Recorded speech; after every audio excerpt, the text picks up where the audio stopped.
the hurt that I've been stoking. It's time to let go. Let the ashes grow cold. The same ones that stole what once was whole.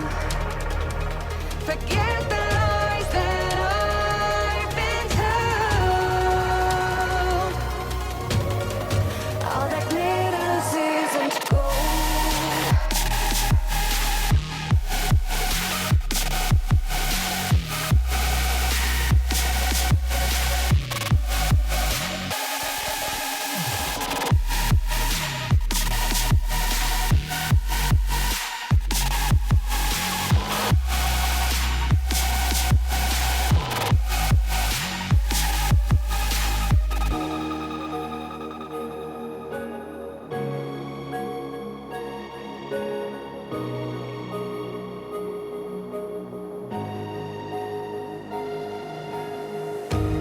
And they say, you just hold on.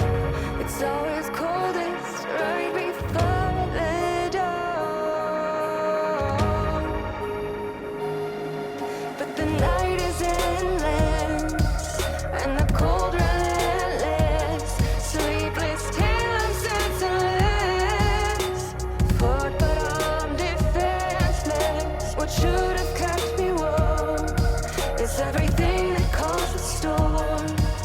All the warnings I ignored and still kept running toward. This door is broken. Behind it I'm choking on the embers still smoking from the hurt that I've been stoking. Forget the lies that I've been told. All that glitters isn't gold.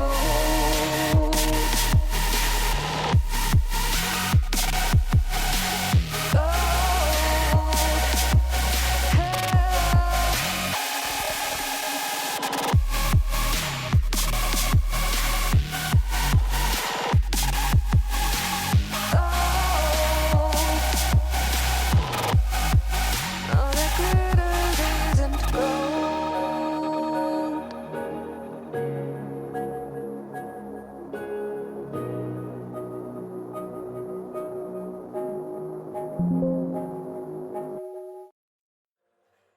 Ah, sorry, hitting the wrong buttons. There you go. And that totally fits with a random quote of the day. Me hitting all the wrong buttons. Hey guys, welcome to the stream. Hey MK, hey Rosie. Love you guys. Love that you guys are here. I hope you have a wonderful day. Ah. Welcome back to the stream. Welcome back to Harmony, the Fall of Reverie. We are getting close to the end of this, which is exciting because I have a couple... I mean, of course, ultimately, like today marks the day of Silksong news, so of course this is very fresh. No, I'm not gonna go to Cologne. But,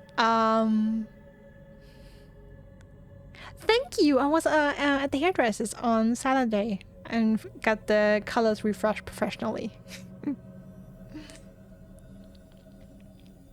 Thank you so much.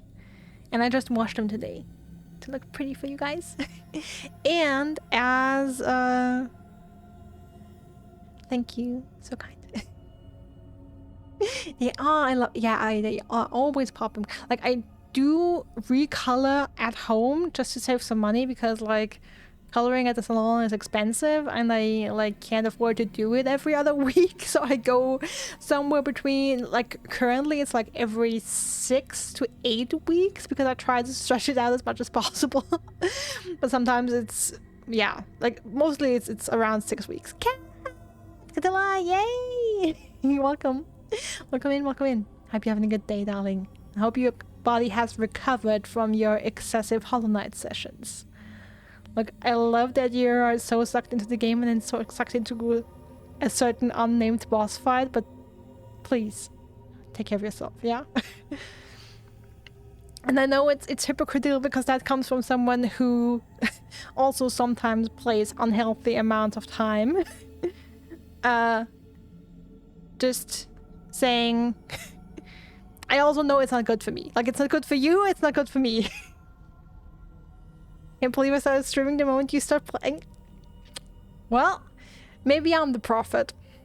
Maybe I have to take the title away from you and give it to myself.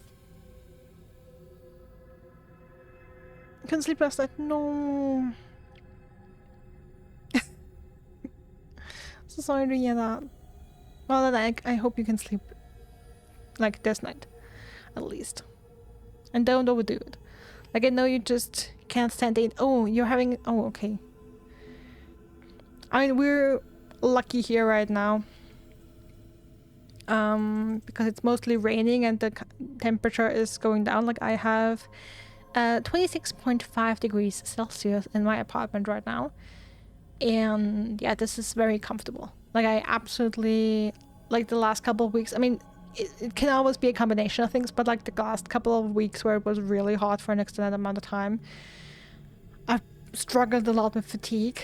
And I was like, okay, am I fatigued because I stay up late and try to get up early and basically I'm sleep depriving myself? Am I fatigued because it's hot as hell and I'm just exhausted by it? Am I fatigued because I like of my mental health, because I feel like so much stuff that's kind of on my mind and going on, and that's kind of, I don't know, and I'm starting more and more to feel like maybe it is a combination of things, but I'm starting to feel more and more since the last week has been kind of low in temperature, and it's like the heat is definitely a factor. Maybe not all of it, but it's definitely a big factor. Your waters are full of cyanobacteria and everything. No!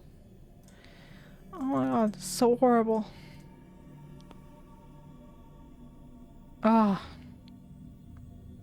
Like, it's so sad. Like, I used to love summer. Unsurprisingly, I believe. Like, as a kid, when I think most kids love summer just because, you know, summer break, no school, yay!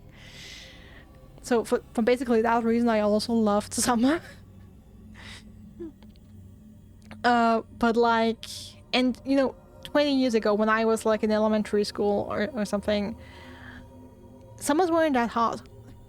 Like, literally, I feel like 27, 28 degrees Celsius was like, that was hot.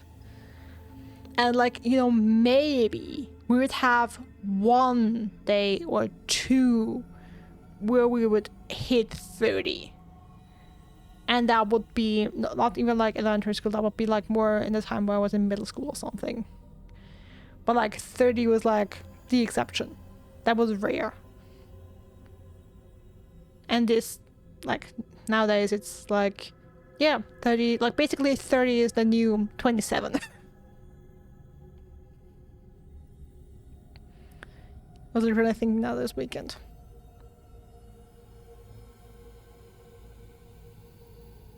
The lowest you've had was 24, and that's not normal for things were in your childhood. Yep. Climate change is real, and it's happening. It has been happening for a long time, and it continues to happen. It's unfortunately the new reality. As much as that sucks, and it sucks a lot, a whole lot. Terrifies you? Terrifies me as well. Like, especially because I'm like, I used to take the heat better. I'm not sure why. But I used to be able to handle like the heat better, at least. Temperatures in like the low 30s. I mean, what I've never been able to handle well is something like that goes on along, like, once we're hitting 35, like 34 is usually already a stretch. 35 is already a big struggle. Like, basically, like, because 35 is almost like body temperature.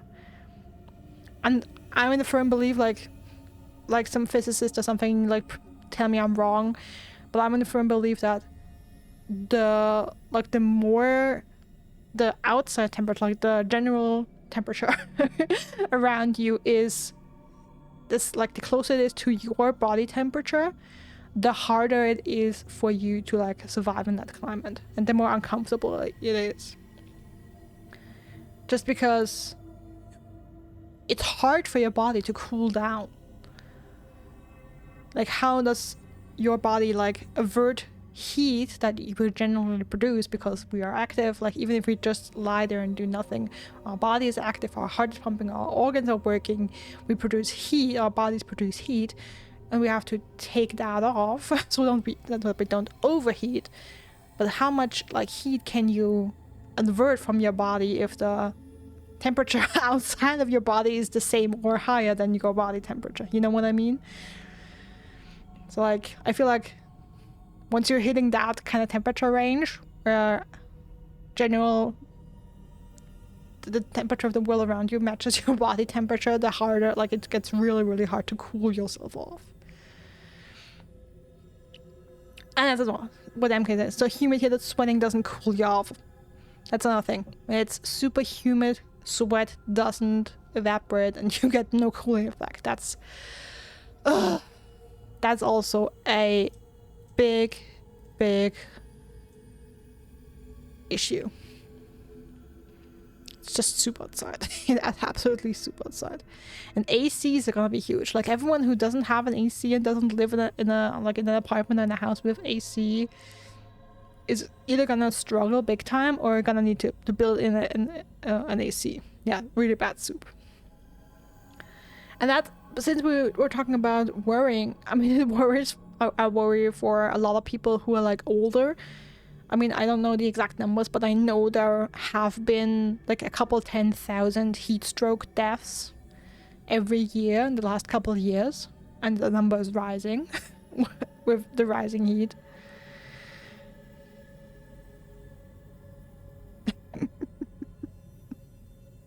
Yeah, sharing the brain cell today.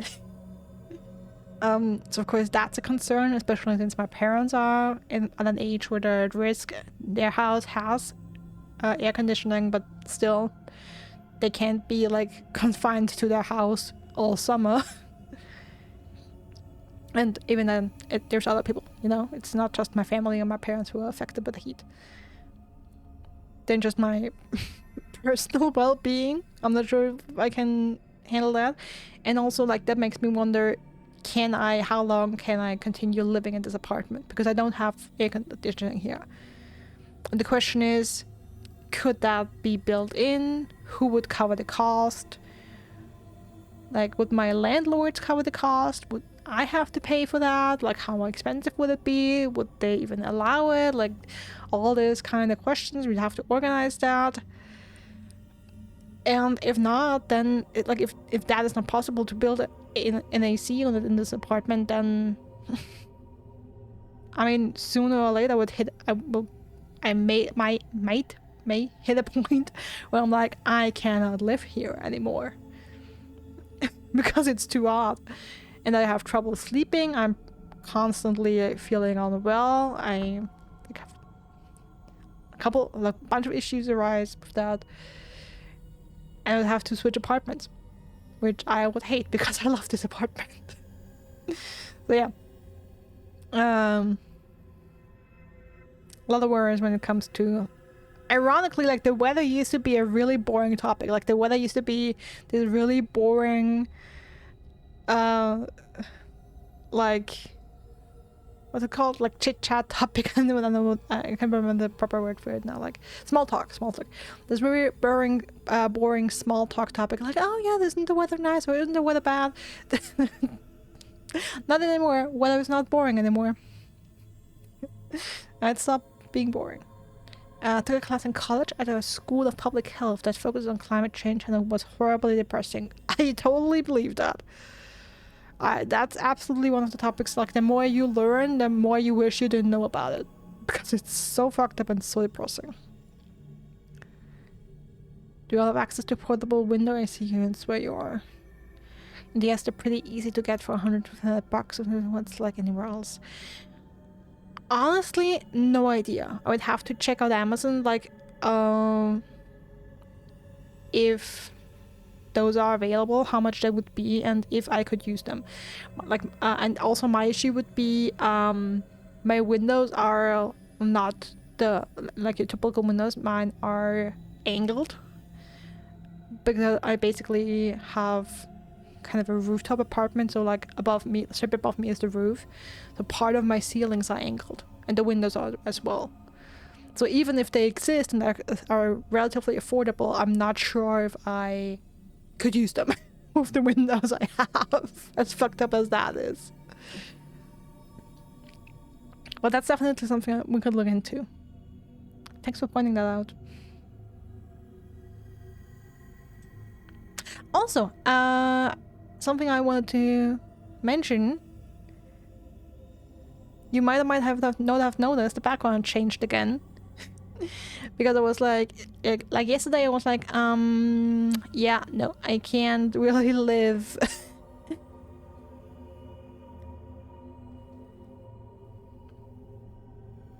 Yeah, please don't post no links. Those get automatically automated, I'm sorry. Alright, but since we're all on Ryan's Discord, you could share that somewhere there or DM us.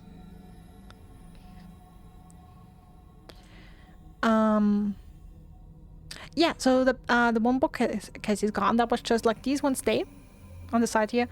That one behind me was just too busy, and so I switched it around. Switch the dining table and the bookcase around. And it also gives me more place to hang some nice artwork potentially in the future. Maybe some secret...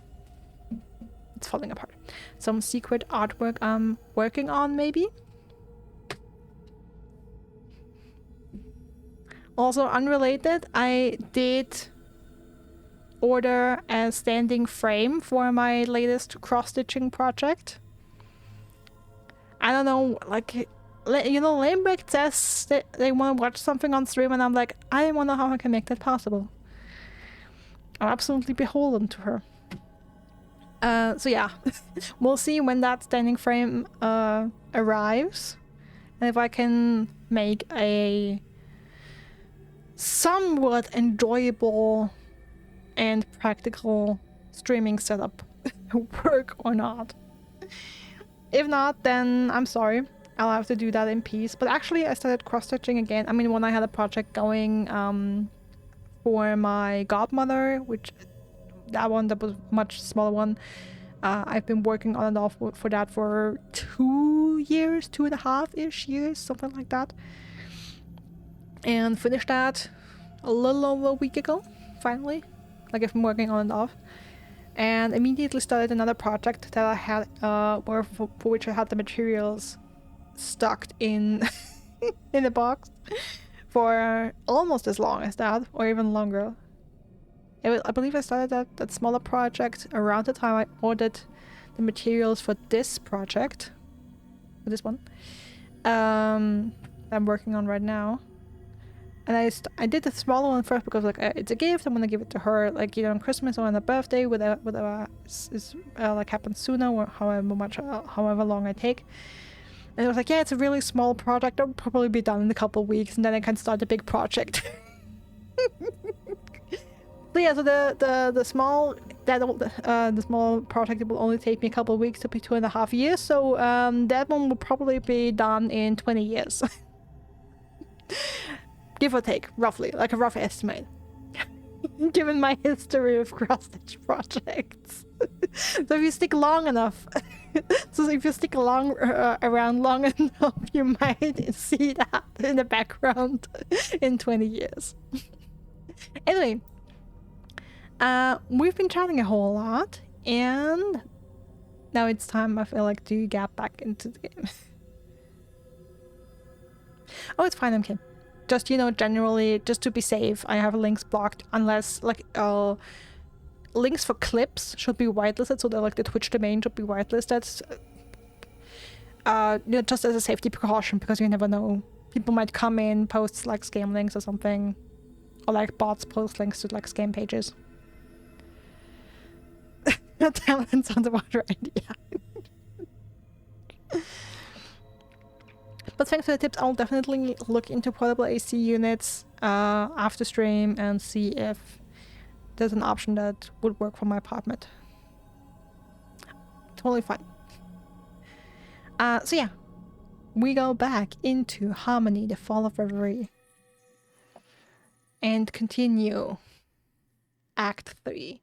We did the first chapter of Act 3 last time. We basically talked, like, Polly talked to her mother Ursula.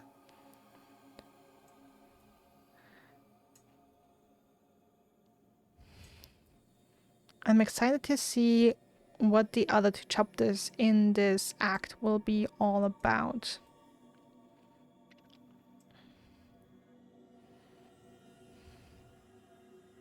Also, I've been thinking a lot the last couple days about the story structure. Like I said at the beginning, I was expecting there to be 3 acts because the 3-act structure is very classic for stories. But I already know from the achievements on Steam that we will be having 4 acts. So there will be, but I don't know how long the 4th act will be. We will also be a 3-chapter thing, with it just be 1 chapter or 2 chapters and be more of an epilogue kind of situation. So I'm not sure if we will actually finish the game today. It depends on a lot on how long we take. Like if the 4th act is just 1 or 2 small chapters, or like a one big chapter and a smaller one, then I'm like, you know what, let's finish it. But other than that, we'll do another stream soon and wrap that up. But yeah, I've been thinking a lot over the weekend about the structure of the story. I definitely want to go back and check out the recording, since there's the streams happened over a couple of weeks. I definitely want to go back and basically check back on what exactly happened in which act, and basically what the finale, like how exactly, remind myself and go back and analyze again how the story was structured. And also like Polly's journey, like I feel like we definitely have kind of a hero journey elements of, at least in there. I'm guessing with this kind of story, it also depends on what kind of actions you take and what decisions you make. So you do get different outcomes, and that also affects the story you have. But for like my final thoughts after we finish the game, provided we don't finish today, and I have the time to actually go back and gather my thoughts and make some notes on that. Basically, that's something I want to talk about once we are done. And I've seen at least one ending. There'll definitely be multiple ones available. Also, I wanted to check something in the codex. I wanted to check if the aspirations are gendered or not. Like, generally. Okay, Bliss is gendered. Bliss is she.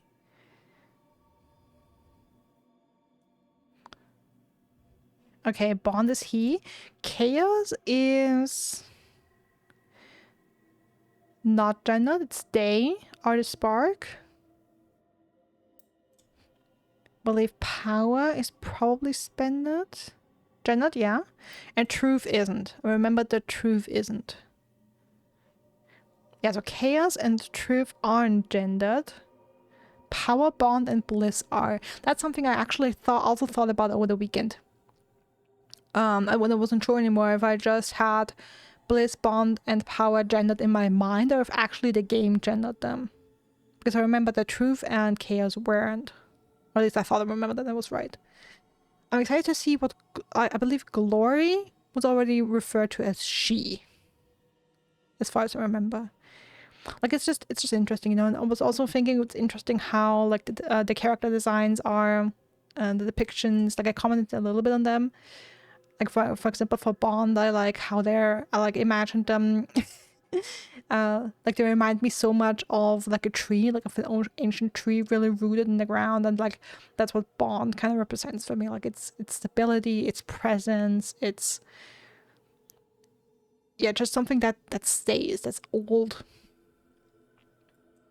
So like I imagine them like almost somewhat like visually as a big sturdy tree, like an oak or something. Something that lasts time, like aeons. And power, you know, tall, broad shoulders, very masculine. So basically that's where a lot of thoughts went over the weekend for me.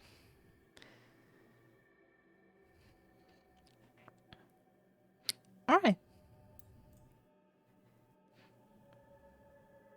I believe we have read about that last time. Okay, great. Then we start the second chapter. A peaceful illusion. All right. What is this about? Yana's wondering. Oh, Yana was our former crush from high school who works at Monoconcern. You were just excited about how far you've gotten about taking damage and immediately fumbled. Welcome to the Hollow Knight experience. It never stops.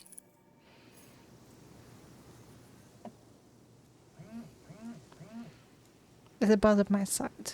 Yeah, that's your phone, and I can already see the MK logo. I pull myself out of bed and take a quick look at the time. 4 a.m. Oh, horrible time. I grab my phone. Yana, I need to see you. Now. My heart skips a beat as I text him back.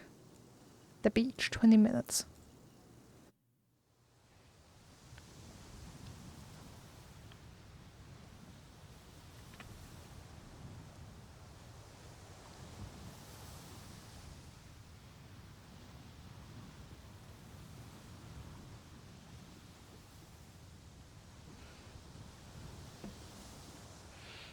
Okay, outside the air is slightly chilly. Apart from the waves crashing onto the sand, the island is quiet. Listen, I don't have long. Good morning to you too. What happened at the ruins? It's causing a stir. A big one. Thanks for the look, MK. MK's going to strike back. If No, Polly, you don't Oh, understand. They're out for blood. For real. Uh-oh, not good. So let me go back. If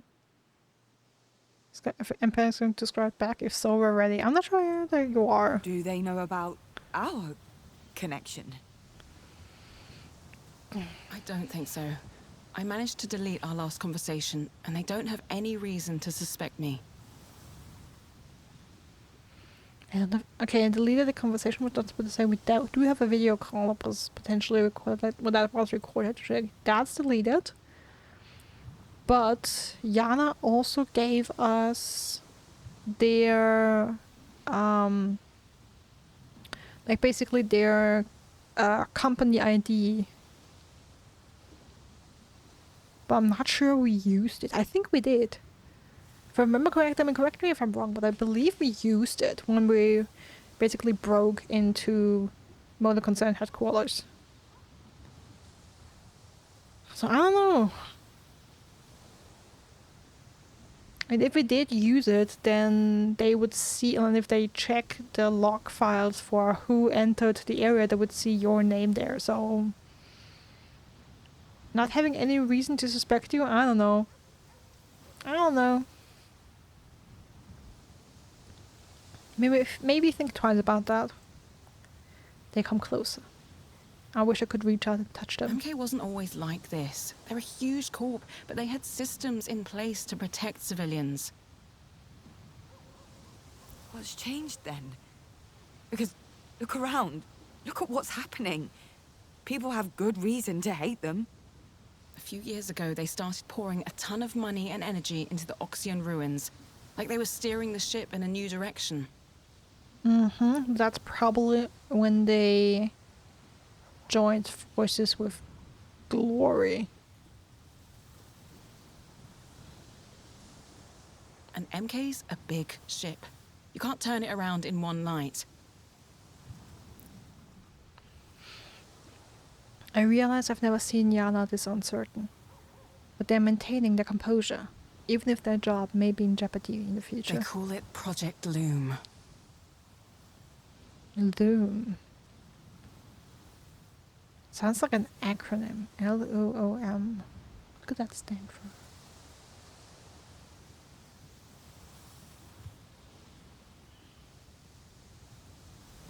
Project Loom. Also loom. Weaving fabric. Hmm.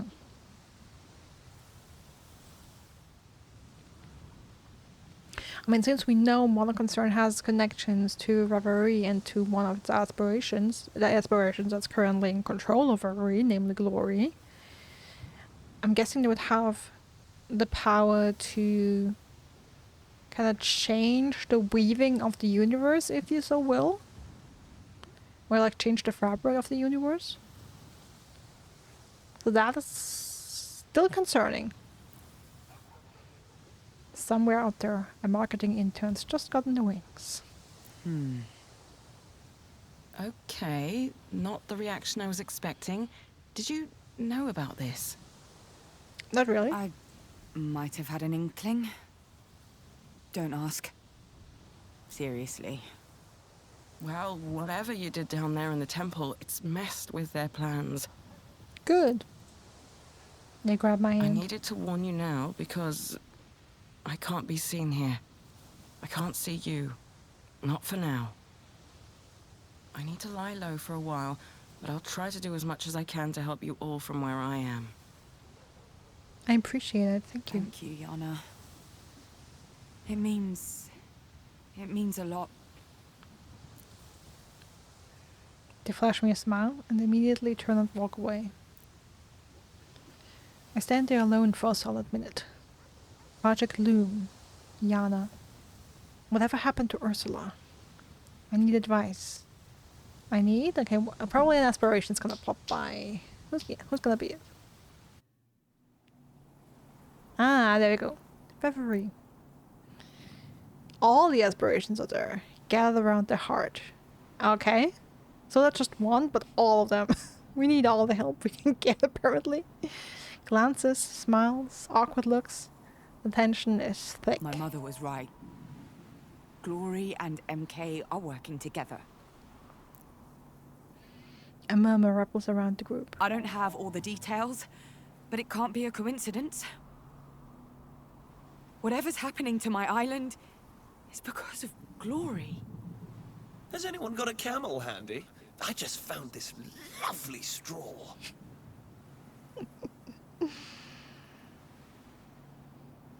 She must be found and listened to before we do anything that cannot be undone. We have no idea what is happening in her sanctuary. She may be a prisoner, or she could be manipulating people from beyond Reverie. Sounds like someone needs to break into that little sanctuary of hers. Don't be stupid. That's impossible. I raise my arms, requesting silence. It's time for me to make a decision and choose a path.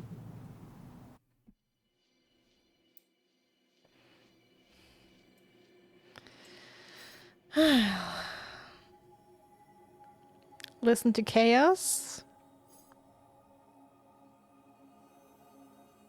Yeah, the other aspirations. Honestly, for this round, like, there will definitely be an, like, I've already decided I'm gonna do other playthroughs and just record them off stream without much commentary. Maybe I'll do voiceovers for our internal thoughts so that they're kind of voice acted. I'm definitely planning, like, I'm planning one round where I basically do opposite choices of what I did this round, and then one, like, if that is not the one, then one where I absolutely embrace chaos. I'm like, make every chaos option available. Okay, but for this one, I'll hear to the other aspirations.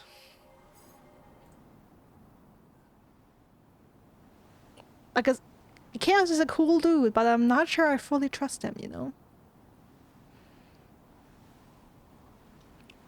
I mean, they're Chaos. Like, I don't think they should be fully trusted. I have to be careful here.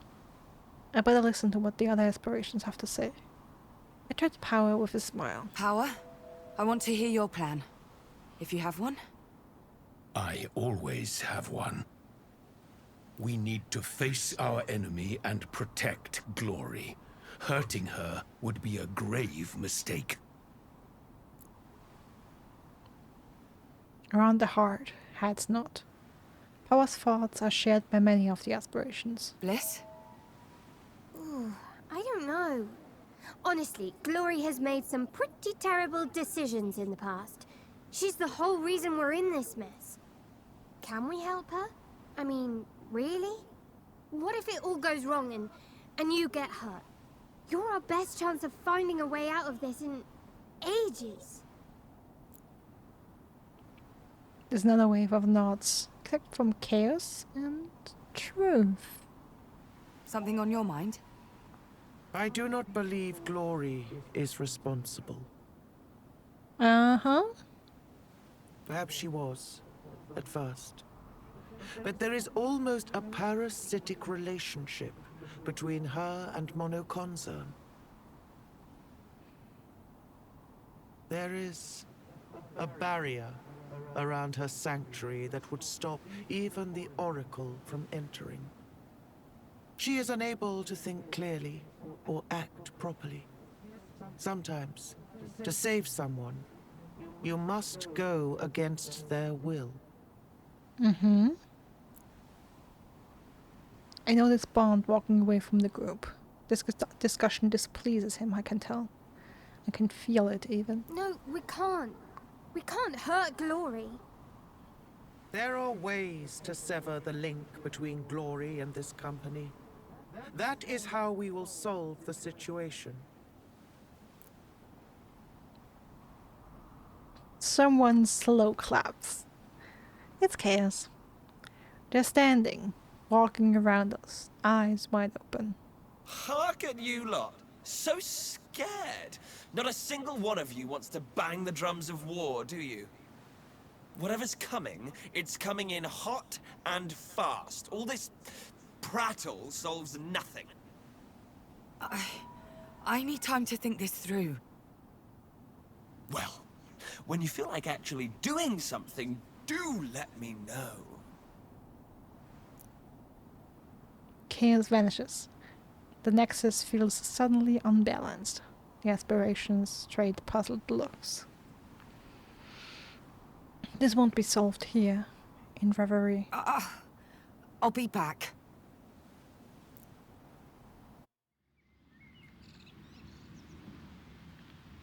With a touch of the necklace, I'm gone. The day is slowly getting started. A whole new world of problems and crises and fights. But I also have the feeling that the aspirations are with me. Not united, but working towards the same goal. There are many paths forward. Now to choose one.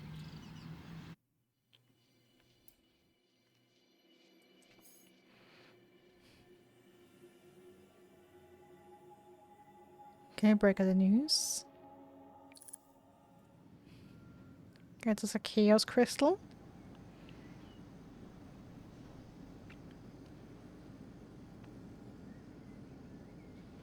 I step inside. The day is off as off to as normal a start as possible. Laszlo's brewing coffee and chatting with Jade. Nora's complaining about the early alarm call. Omar and Ursula are going over the notebook, rebinding its pages. I wave to my mother, beckoning her over. She stands and walks away from Omar. Nobody seems to notice. Is everything all right? You seem... Yana came by. They say MK's out for blood. Their words. And strong words they are. She seems to be thinking hard. Our discussion changed a lot of things.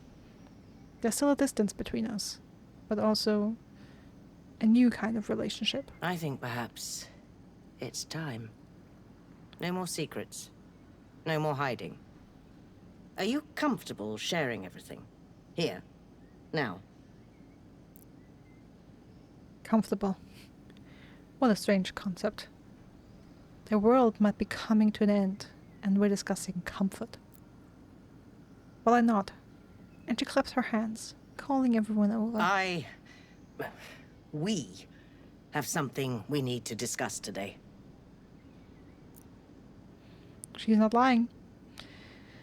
The next half hour is a deluge of new information for Jade, Nora, Laszlo, and Omar. The four of them stay silent, learning about aspirations, sanctuaries, hearts, and cycles. About another world. About what's coming for us. I know that's a lot to take in. And I'm sorry I hid it all from some of you. Looking at you, Nora. She's probably the only person in the room who didn't see this coming. But there's an emergency. One of the aspirations, Glory, is trapped. We need to save her. We don't have all the facts, but we think MK's been using her powers to look into the future. All possible futures. And to grow strong, rich. They had all the power in the world, and they chose greed. Suffering. We need to move on them. The company and the aspiration are linked, one way or another. With enough energy, enough egregor, we can blast our way into Glory's sanctuary, for want of a better term. I will admit the prescients may be affected by this release of energy. Needless to say, it will be a very delicate operation, and it will require organization. For a moment, no one says anything. Then Jade stands. Slowly, her hands trembling, she starts to speak. Whatever's going on in your head, whatever happened in the ruins, I don't believe a word of this. Of course. Let's imagine the last hour wasn't everyone losing their collective mind. Let's say you're right, and everything you've told us is true. What exactly are we going to do? It takes Ursula a second to find the right words. From what I've gathered, the prescients collect and attract a certain type of energy. We want to change where the energy is directed. It might be difficult, since they've been trained to do it a certain way, again and again. What do you mean, difficult? Will it hurt them? Potentially. So, you can't make an omelette without breaking a few eggs, huh? Sacrifice the few for the many, blah blah blah. Seems that way. Her cold anger is slowly transforming into something else. Have you, like, that's personal affection. You have someone you know personally who's affected. Who is it? No, we're going to act. All of us, together. We need everybody's help. Jade takes a few steps. Then heaves a loud sigh. My investigation is ready to go live. If we push it out today, we could change the way this island sees MK. That would undoubtedly make a difference. But will it be enough? It's still playing by their rules. I've done that many, many times. It's time for something different. Something riskier and... She stops. I'm sorry. My intention wasn't to make you uncomfortable. I need a minute. Okay, as much as I agree with Ursula, I feel like her way would be embracing chaos. So that's a path I cannot, like, I don't, like, not for what I'm planning to do, I cannot take that. She steps out. Everybody's watching. I avoid my mother's eyes. That was tough. I'm glad my mother was able to see how she sounded. But something's bothering me. I still don't know where I'm going with all this. And it feels wrong.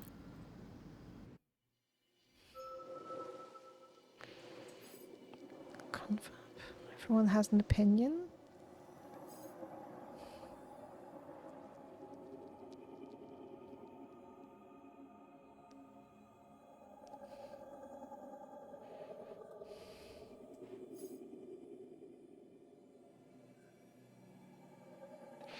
Okay, let me quickly go to the act overview.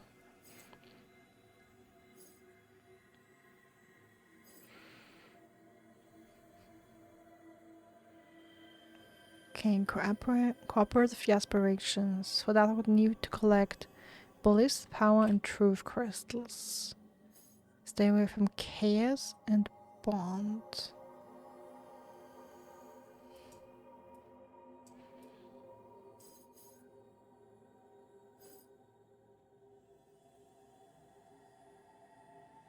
Ursula's right. Her plan might be harsher, but it will work.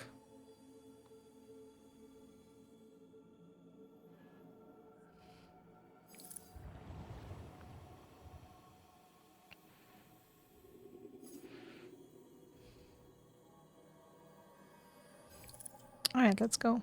Everyone has an opinion.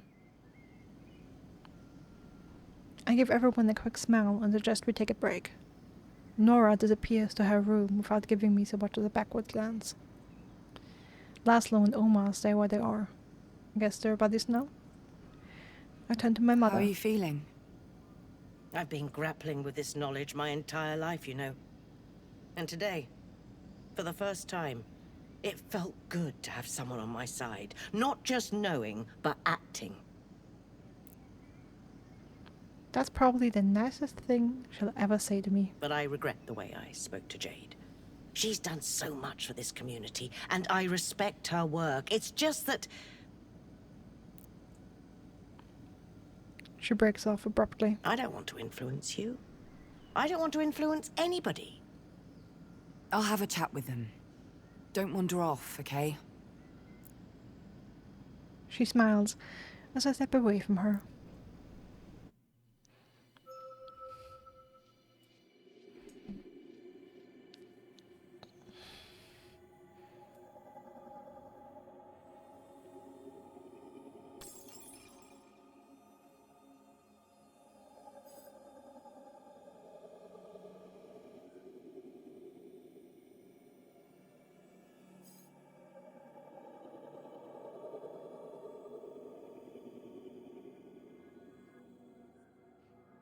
Okay, so we can either hear everyone out or just hear one person out and then speed things up.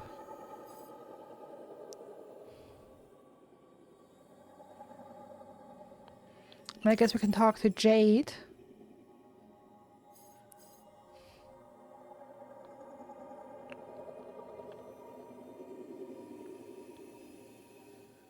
Then speed things up. Agree with her.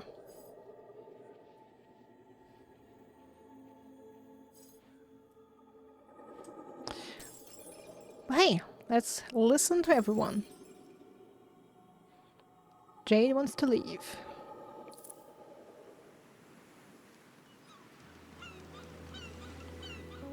Oh, she's in the shade.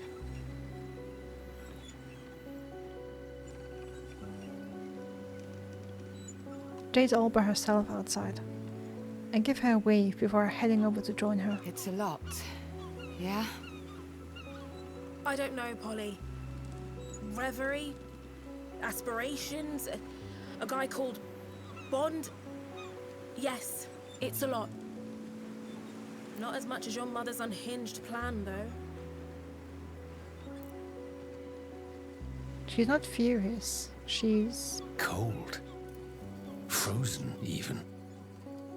She's drained from all this, and now she has seen the crossroads ahead. I admire her loyalty to her own beliefs. Power fades away as I get closer to Jade. What you've done with your investigation is incredible. Seriously.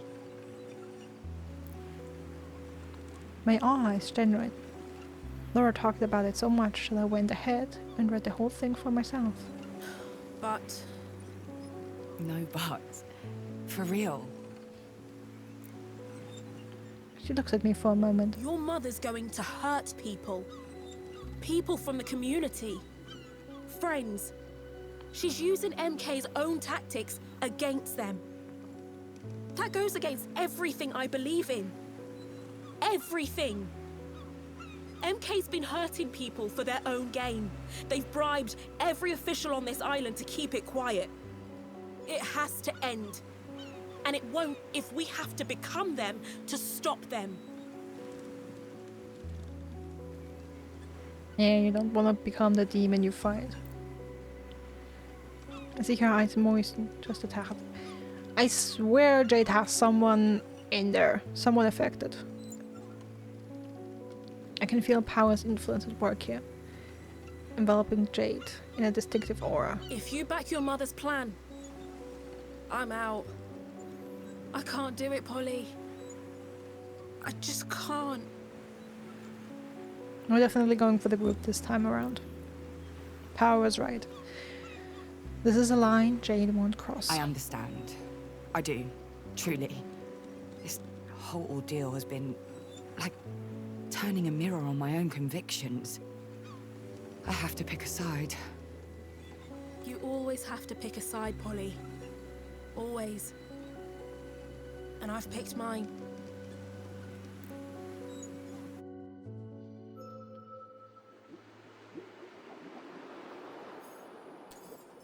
Right.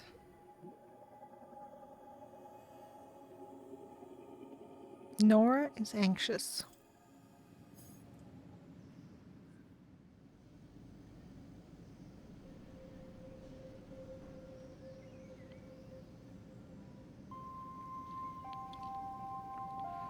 On my way to Nora's room, I spot her sitting on the diving board. Hey.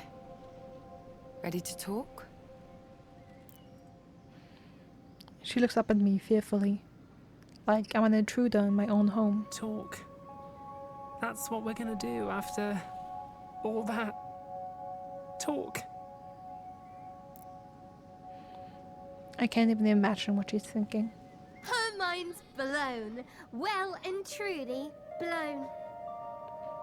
Also, like this right now, just like I'm getting more and more the feeling that aspirations are tied to specific characters in our world, like in Brittle. And I feel like this is the most blatant connected aspiration to a character.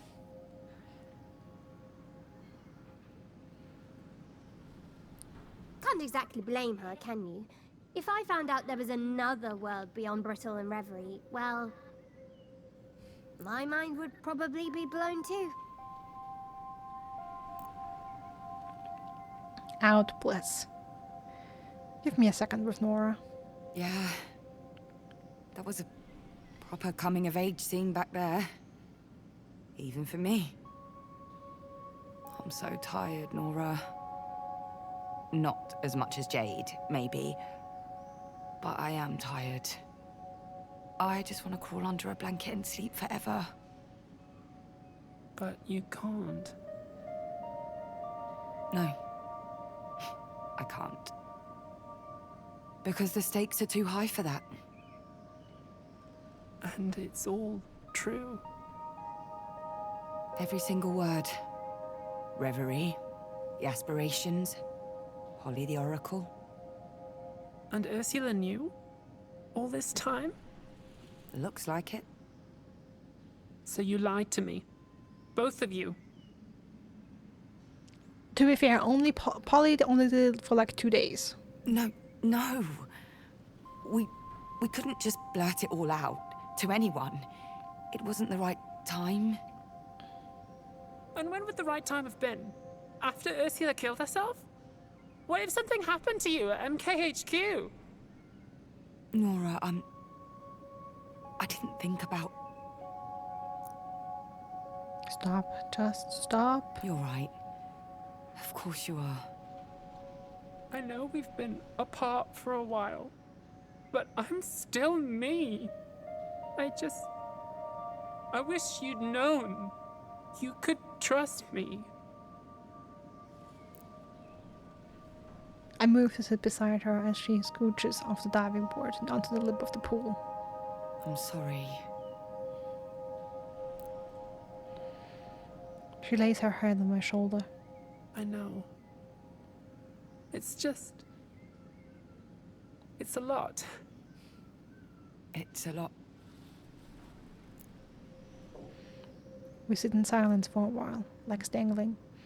The sunlight casts shadows across the room that shift as time rolls on. Using the prescience is a mistake. I'm with Jade on that. I smell. When she was younger, Nora was always something of a follower. It's good to see her stand her ground. Because she's standing up for what's right, but also because I can feel something inside me. You know that MK job I told you about? that was connected to that feeling. Mm-hmm. Prescience? I don't know. I don't know what that would even feel like. I'm scared, Paul. I pull her to my side. I'm realizing how similar we are, and how incredibly different. But with our secrets shared, their weight is divided. They settle as lighter truths. It's okay. I am too. We sit there a while longer, watching the shadows shift. After a while, she nudges me. She needs some alone time. That's understandable. I pull myself out of my thoughts, leaving Nora to hers.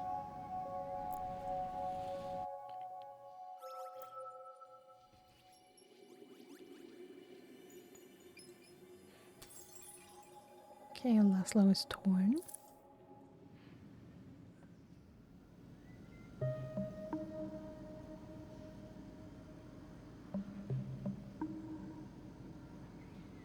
Laszlo is waiting for me. Hey. He beckons me over with a jerk of his head. Quite the family meeting. Not your average tete-a-tete, no. How's it all sitting with you? Strangely. I'm not surprised, I don't think. Appeased, maybe. Your mother and I have always been very truthful with each other. She has her life, and I have mine.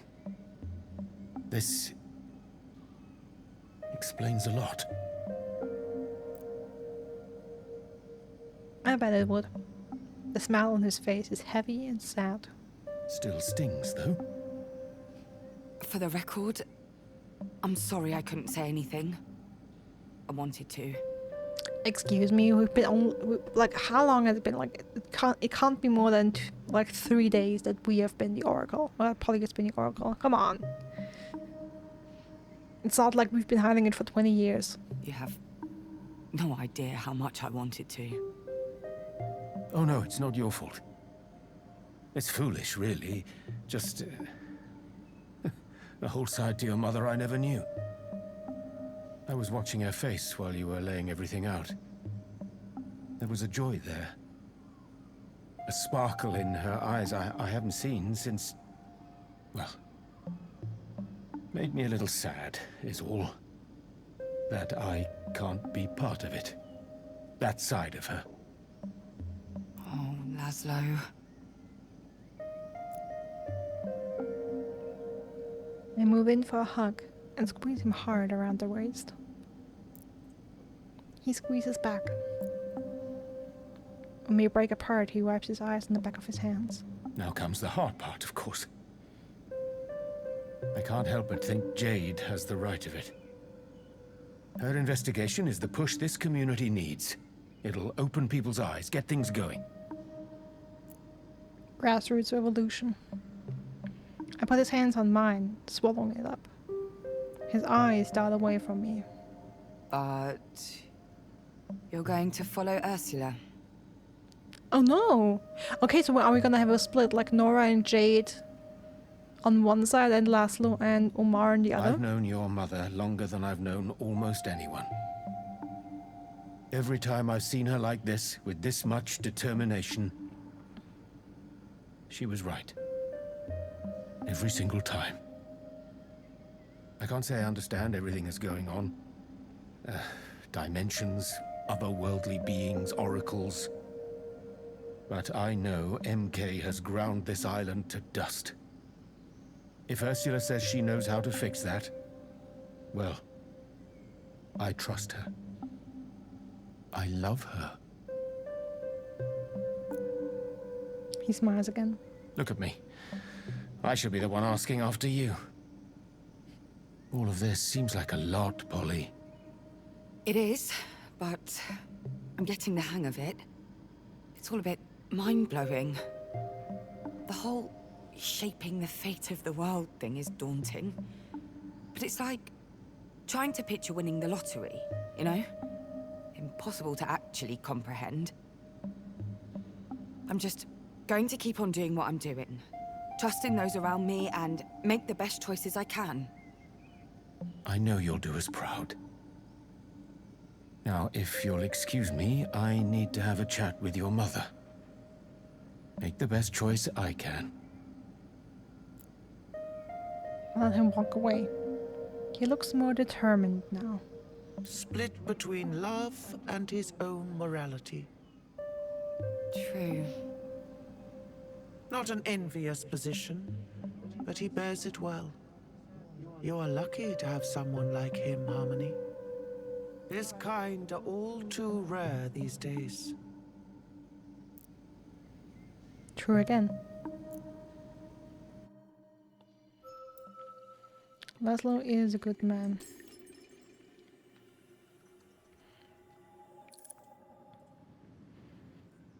Okay, what are Omar's faults?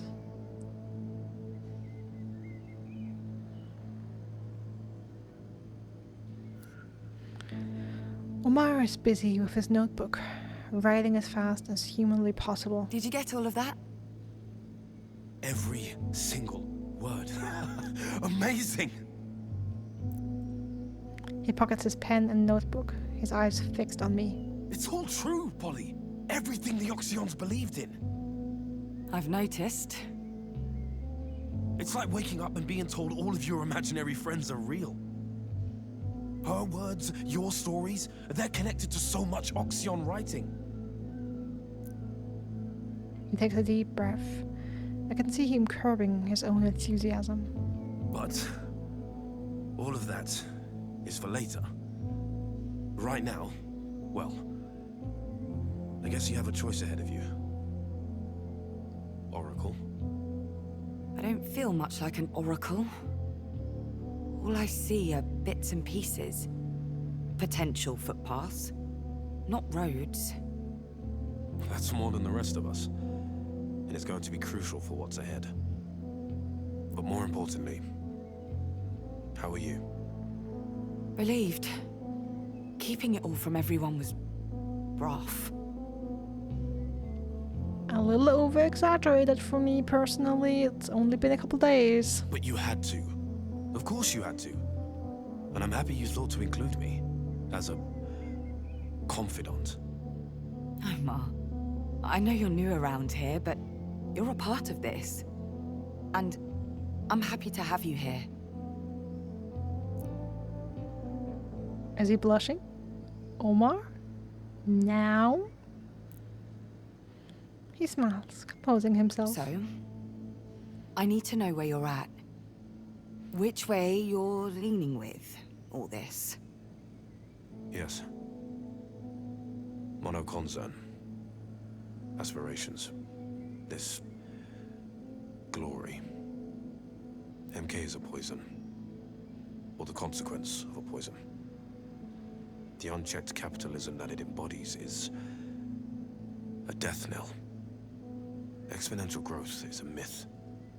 Eventually someone will feel the strain, and it won't be the executives. They have to be stopped. They must be stopped. First it was Athena. Now they've set their sights on the world. I have every respect for Jade and her work. She's brilliant, in a way. But we can't play by their rules. We've tried, and it does not work. Okay, so we do have a split. Laszlo and Omar stand with Ursula. Jade and Nora are against that plan. To change the system, we need to destroy it. Ursula's plan is the most direct path to that end. Honestly, I would like to pick that, but again, it would be... like, it's kind of what I said I wanted to say for another playthrough. But my mother's idea is risky. People could get hurt. People could die. We're talking about a revolution, Polly.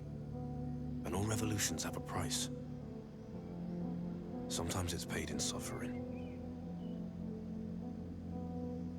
Grim but true.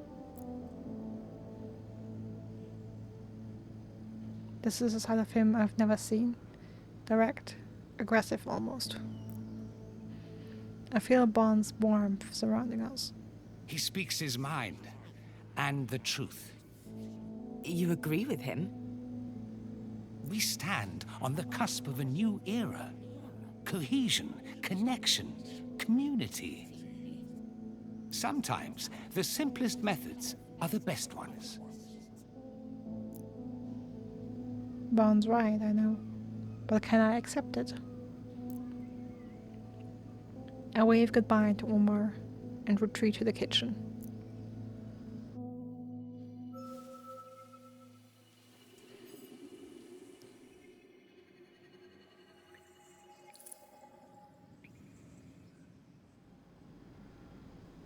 Time is running out. I've heard from everybody I needed to. Just as I'm about to complain about all the contrasting opinions, I hear Bond's voice behind me. It looks like we agree, Harmony. Two plans. Two completely opposing views. Nothing good can come of this mess, Harmony. Nothing. Jade's not staying if it's not on her terms. I completely understand. Nora's made a difficult decision. And I completely understand. Laszlo and Omar want to follow Ursula. And I completely understand. I've been chosen to make decisions. One way or another, in my world or yours. If you take a side, this gathering of friends and family can only break further. We can't afford to stand still. MK's getting ready to move against us, and Glory is trapped, or at the very least, under their influence. Oh, hey Cassie, welcome in. Sorry I didn't see you immediately. I hope you haven't been waiting for too long. I'm doing well. How are you doing? Game looks interesting. We are pretty far in. So like, maybe like, if it looks interesting, maybe check it out. It's a visual novel, just very briefly. Like I don't think I can wrap up the story in a short enough time. But yeah, just hang out. Right, Catilla's lurking, doing their second Holland playthrough. How you doing, Cassie? How are you and Ellie? So, what will you do? I reply instantly. There's only one option I can see. I'll pick a side. Unfortunately, I have to.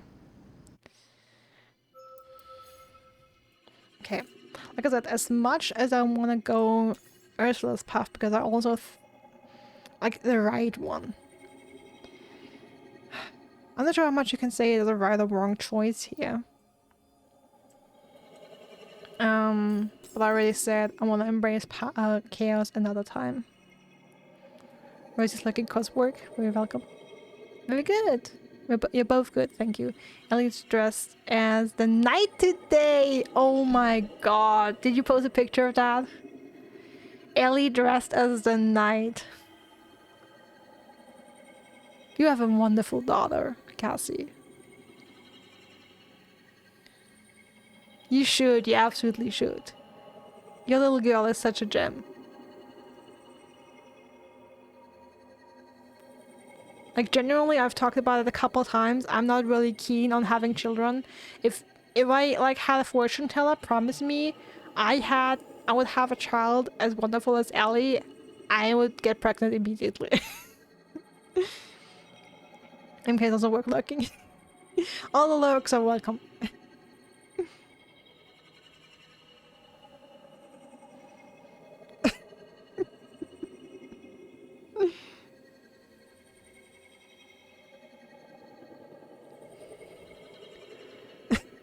He keeps asking you to call it a knight. The knight demands, the knight shall receive.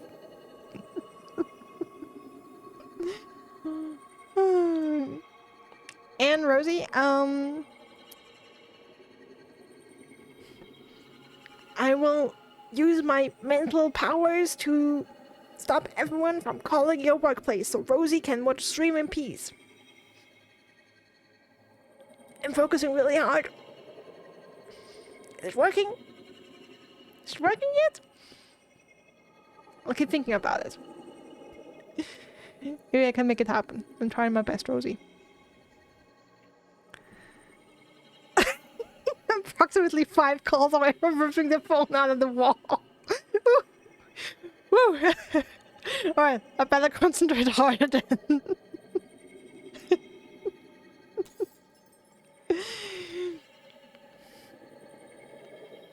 It reminds me back in the day, when I worked at a I don't know what the English word is for Steuerberatungskanzlei. So basically like a consulting firm where like small companies and people go to have their taxes done for you, for them. That was a job I had during university, and we had one day where the phone, like I was like also like on the phone, manning the phone. And there was one day where the phone was super busy and like literally ringing every 10 seconds. Like I would pick it up, answer questions, like handle a client, put the phone down, and was like, okay, now I can go back to work. And then the phone would ring again, and it was so like, it was literally so close to just picking up and yelling, "Not now," and putting the phone down again. It was so tempting.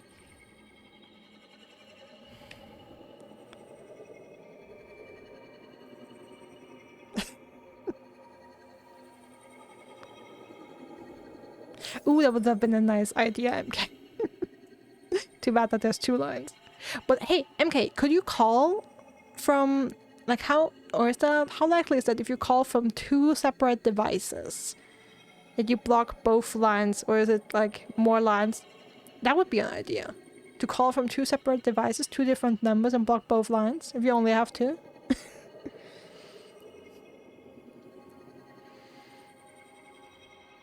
Always want to answer like being like no.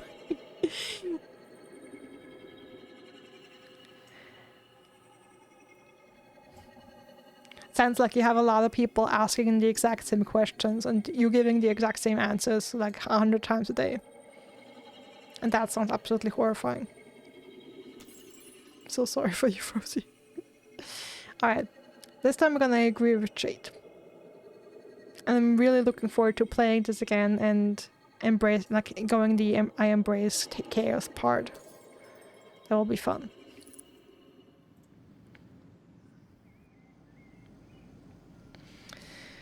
Well, I hope everybody's ready. I've made up my mind. And I think Jade's plan is the strongest. The strongest and also the safest. We can't count on Reverie to save our island. We should be the ones making a difference. Ursula turns away without giving me another look. Jade comes a bit closer.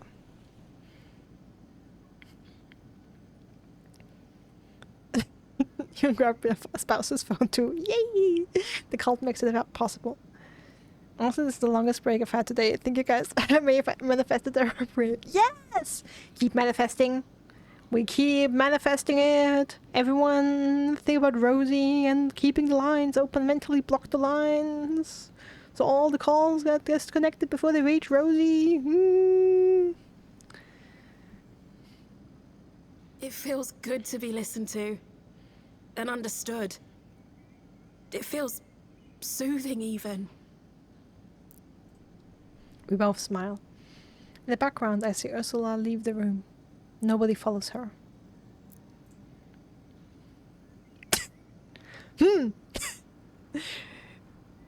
We've abandoned our mother. Yay!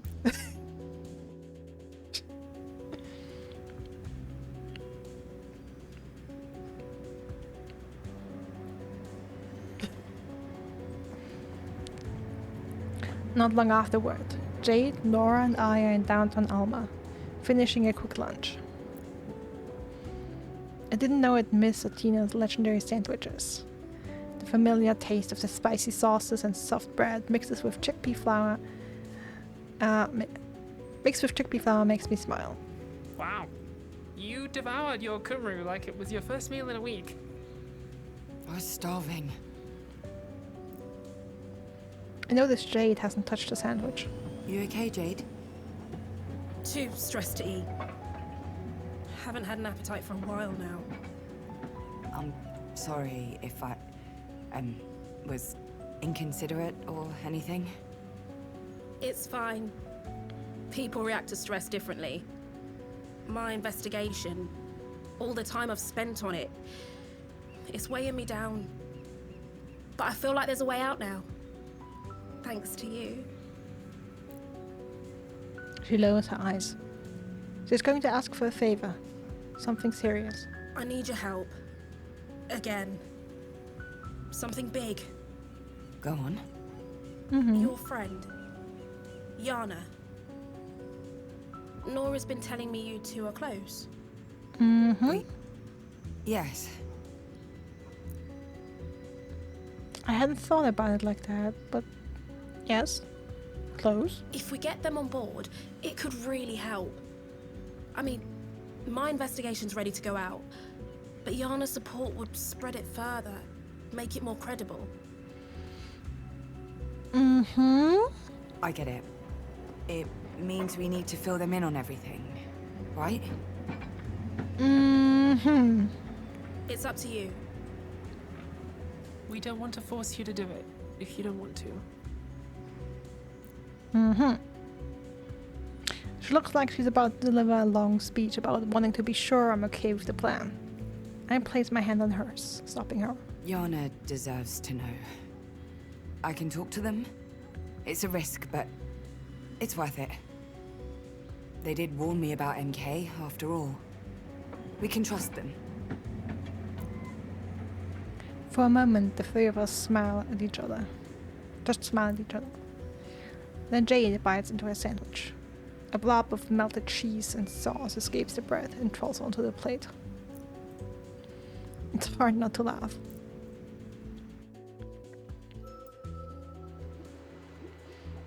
Okay, we're meeting Jan on the beach again.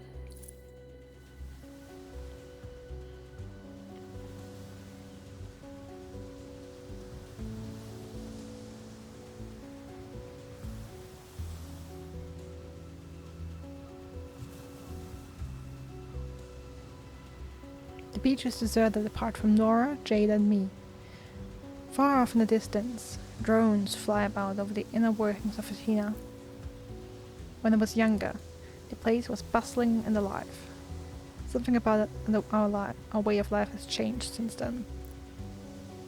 Next to me, Nora and Jade are impatient. I can feel their agitation. Yana's on their way. Might be awkward with Jade. Maybe. Step back a bit, maybe?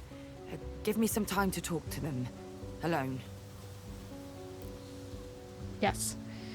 A minute alone with Yana. If you say so. Jade walks away, but Nora stays close by. Once Jade is out of earshot, she grabs my arm. Hey, Polly? Yeah? Do you think Ursula's ever gonna forgive us for this? If we make it work, yes. She'll see why we picked this plan over hers.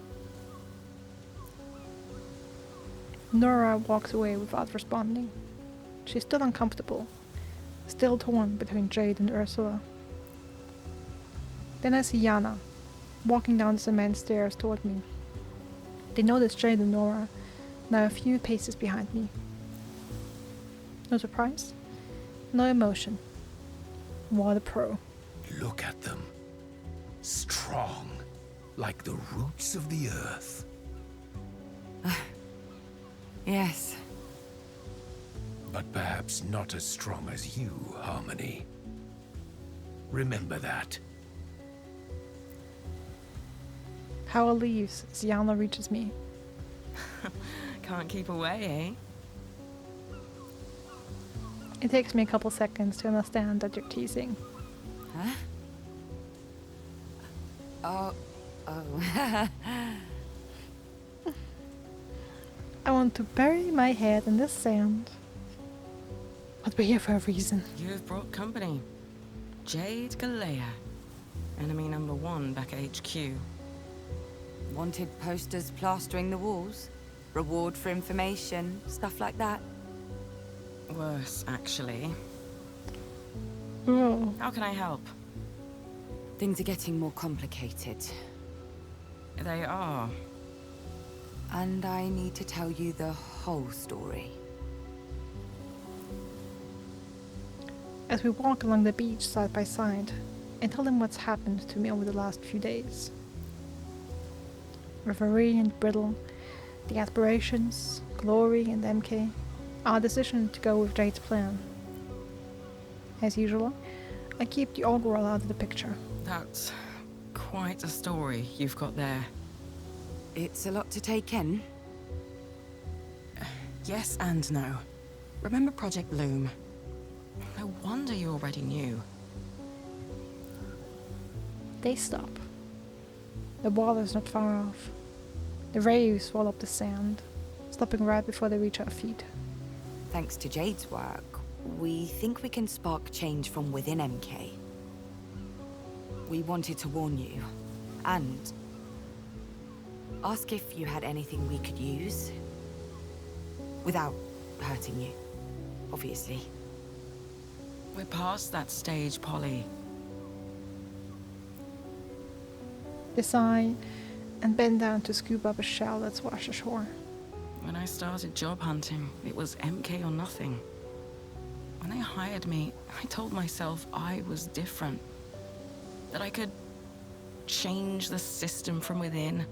Like a mole acting on behalf of common decency. I don't know. Turns out that kind of youthful optimism is built in. The system doesn't just resist it, it expects it. Needs it. Yeah. That's how they attract the talent. I'll make a difference. I'm not like them. Before you know it, you're trying to rationalize cutting off water to an entire neighborhood. They have the shell far out across the water. The plan's a solid one, but it's only a first step. Yay, GG. MK owns everything. Take them away and what's left? Chaos.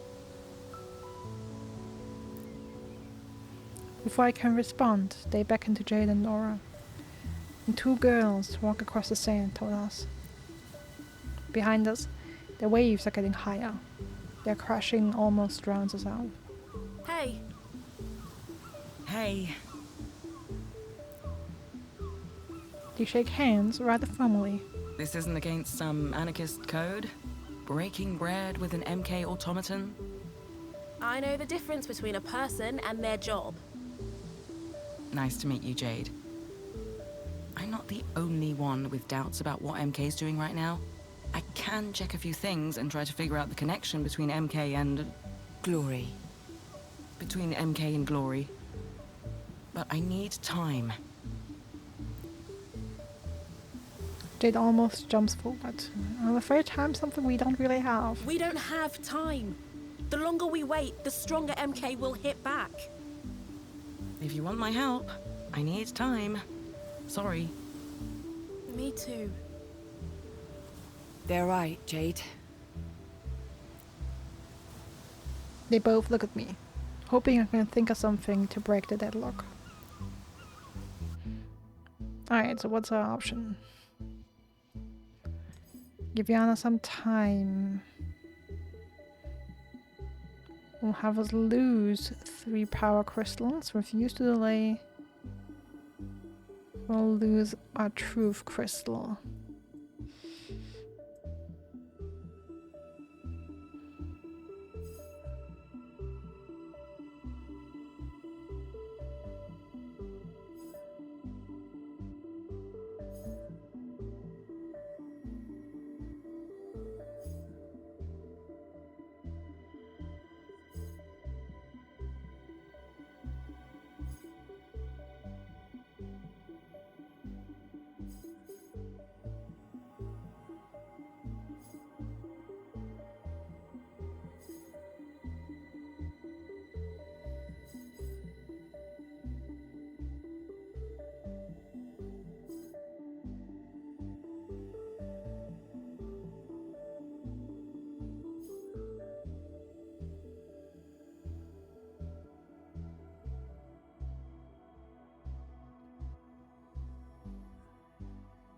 Alright, I'm thinking about...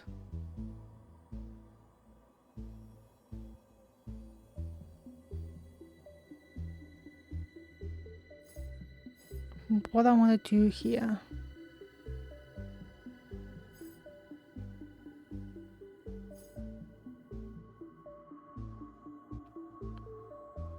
I'm thinking towards let her broadcast the investigation.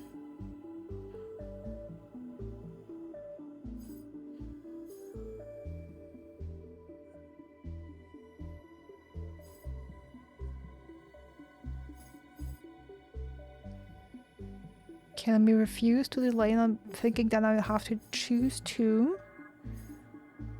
I'm gonna choose the left one and the middle one, and then broadcast the investigation.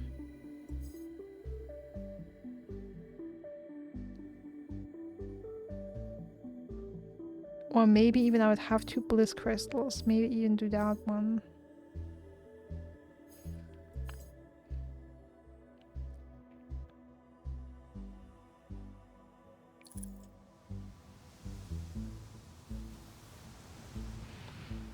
After all this, I can't let Jay down. I just can't. Like I said, we're both sticking our necks out here.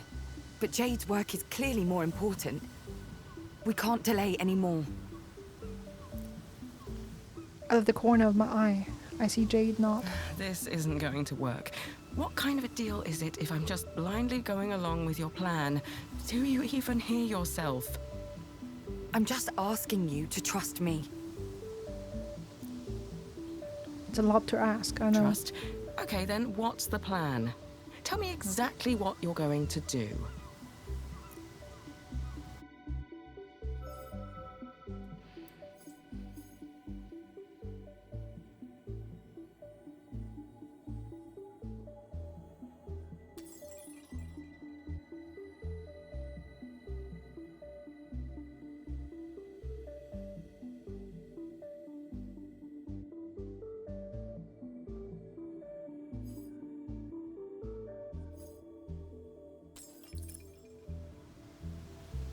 Okay, I'm not sure if I can actually choose two paths. Let's go with that one then.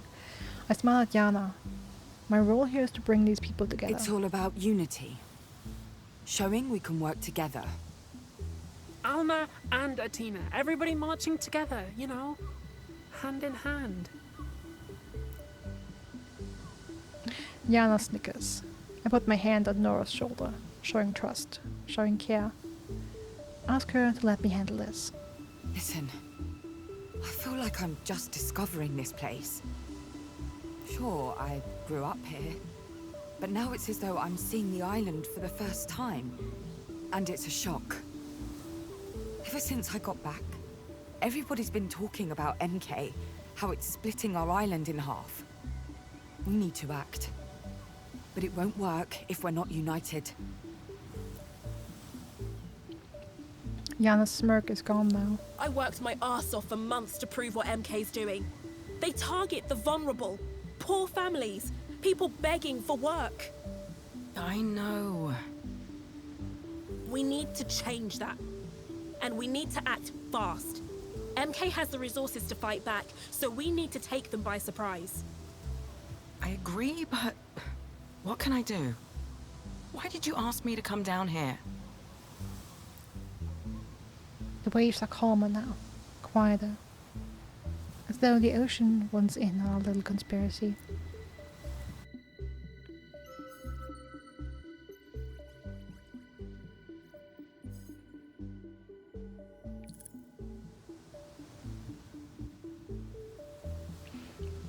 I turned to Nora. Nora, you had something in mind, right? I did, yes. I think it would be better if we don't risk incriminating Yana. They've done a lot already. Neither Jade nor Yana is thrilled by what's happening. We set up a secret meeting and now we're changing course. But I want to trust Nora. I want to follow her. Nora's getting bolder. See how excited she is about you trusting her. I do trust her. I turned my attention back to Jade and Yana. I basically just picked this option because I saw that we gained 5 bliss crystals, and I really want to farm crystals. As stupid as that sounds, I'm playing the long game. This isn't what we discussed. Maybe it's better this way. I'll keep an eye out for any way I can help. Their voice catches slightly. Are they disappointed? It does feel all over the place. Careful out there. No matter what happens.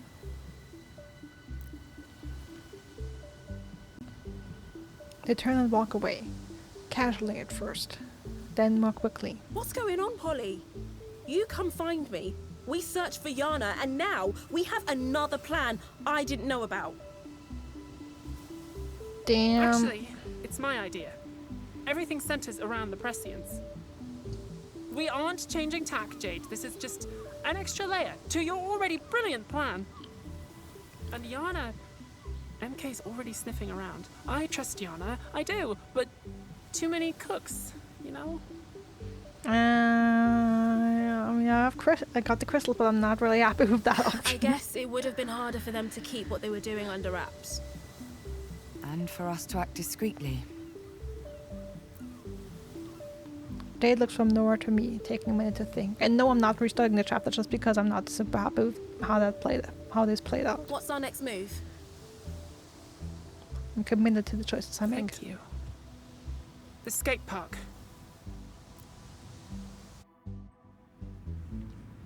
Okay. Minutes later, we're making our way through Alma. It's a quiet stroll until I sense Bliss next to me. Harmony, I think we need you back in Reverie. Something's going on with Chaos. Oh?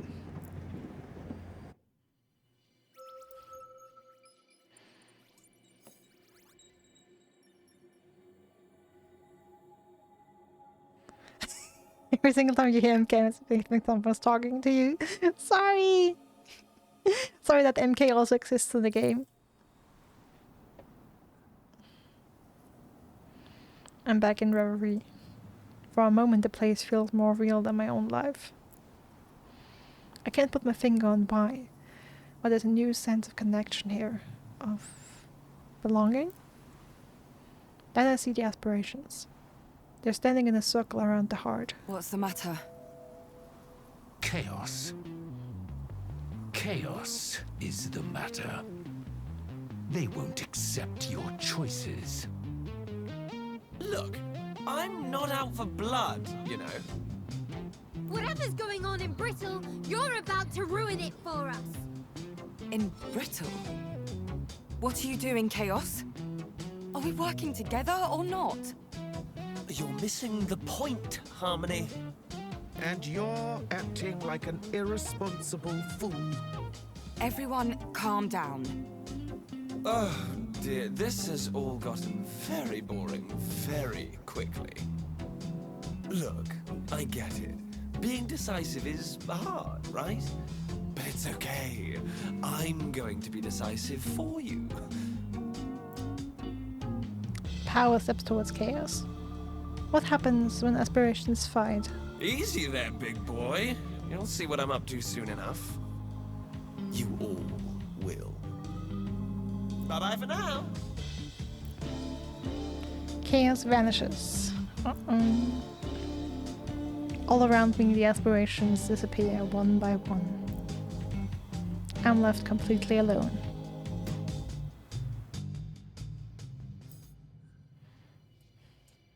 Alright.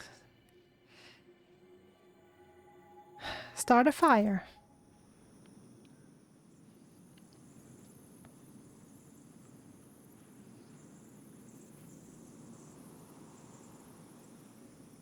Here we are. Girlfriend! I feel like I've done everything in my power to push us closer to our goal. Weakening MK, freeing Glory, healing Reverie, and securing Brittle's future. The gears are turning. Our plans are already set in motion. The choices I've made ripple out around me, each shaping what's to come. I think I made the right decisions. I chose as best as I could, at least. All that's left to do is wait and see what happens.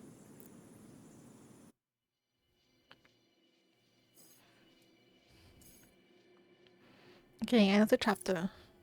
What's it going to be? Okay, great. So we have definitely enough crystals to unlock the ending of the act I was going for.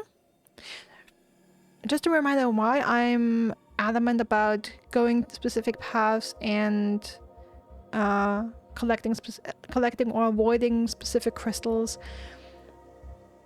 I know there is an ending where you can choose at the end to basically divide power over reverie between the aspirations. If you manage to collect, I don't know if it has to be exact, but like around the same amount of crystals across the story for all aspirations. So that's why I'm trying to balance these out. Like, Bond, Truth, and Chaos are relatively even. Bond's a little more, but I really need to catch up on Power and Bliss crystals. And of course Glory once they are available. I imagine with the end of Act 3 we will meet Glory. Me getting MK what they deserve is, no, it's not about you. It's about Mono Concern. A really evil corporation. Alright. Together we rise up for sure. Those who dream. I'm in my villain era. I have Polly's room. Communication channels are on fire. News sites split the coverage between two headlines. MK's secret prescience and the explosion of civil unrest. The spokespeople are out in force on both sides. Manicured suits versus citizen anger. It's fair to say Jade's work has had the intended effect. I head outside to get some air and a break from the incessant updates. How do I know you're not an really evil corporation? I don't.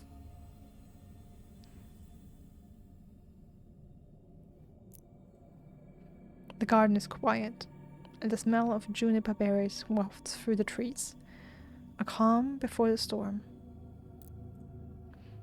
I consider stopping by Ursula's room, but the impulse passes. Tomorrow, maybe tonight, Athena will erupt into chaos. Protests. Police action. Violence.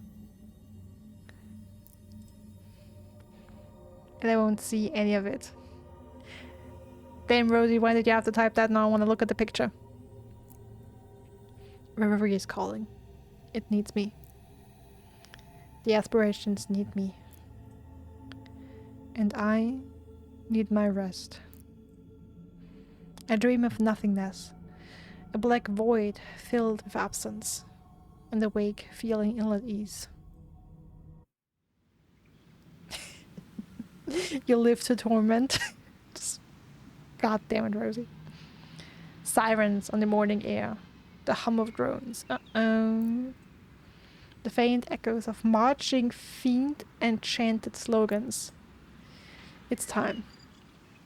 Time to break the bond between our world and Reverie.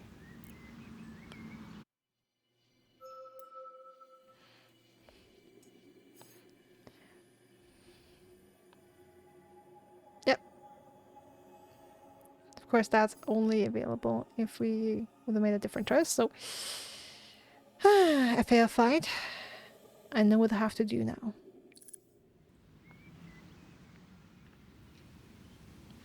I close my eyes, touch the necklace out of habit, and dive between worlds.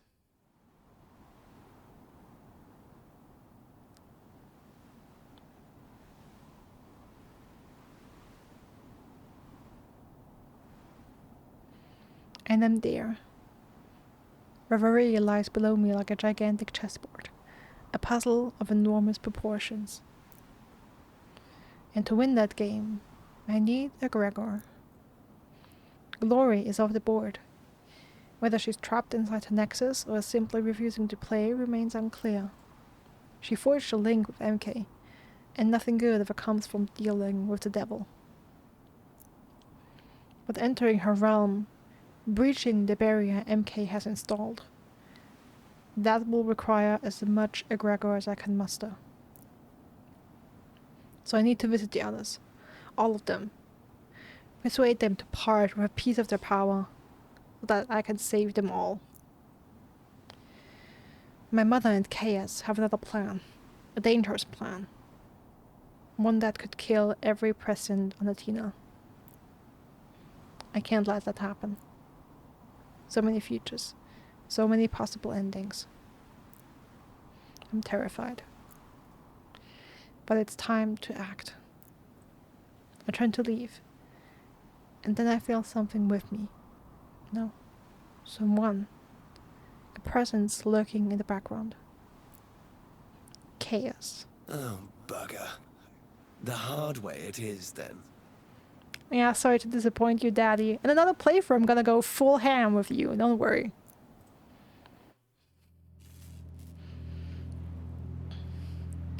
Yo, who's that? Before I can even open my mouth, there's a whooshing sensation suddenly. I'm in their sanctuary. That is Chaos' sanctuary?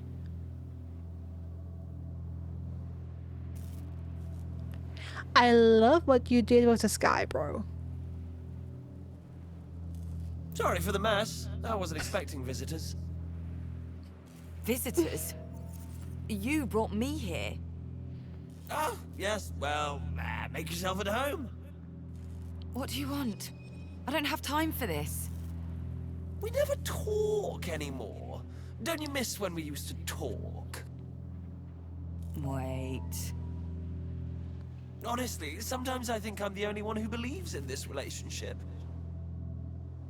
Bro, you're potentially my dad. Like, chill. Also, why do I feel like you're just holding me here so that I cannot follow off on with my plan? You're stalling. Keeping me here so I can't... Creative stalling detected. Plan. You're going ahead with Ursula's plan? Of course. Oh, you are your mother's daughter, aren't you? They smile. Yeah, through the years, she's tried to contact me. Messages, provoking signs. All she needed to do was send me her daughter. I step up to them, breaking into this little flight of reminiscence. I won't let you. The Prescients, all those people, they could die. Or everyone could be fine, and the bond between this world and yours is severed. Snap! Snap. No. The other aspirations will never agree. They'll never give you their egregor. You probably can also just take it. How right you are.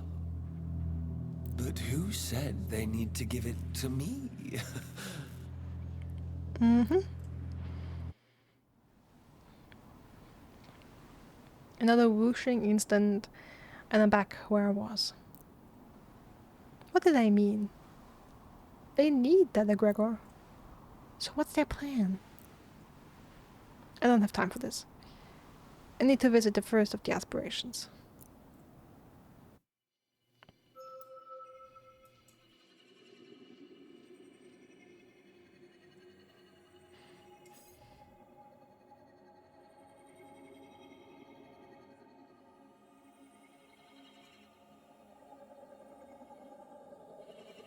Just think something's in the wind.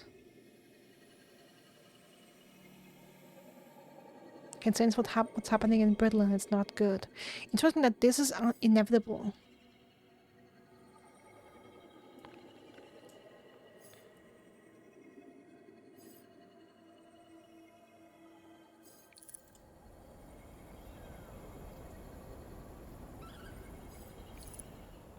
Alright, let's go. This will be a long trip across the divide. I settle myself in, get comfortable here in Brittle for my time in Reverie. But I want to know what will happen here. So I try something new. Before I leave, I turn on my tri-bit. Leave it running the news. Then I dive between the realms.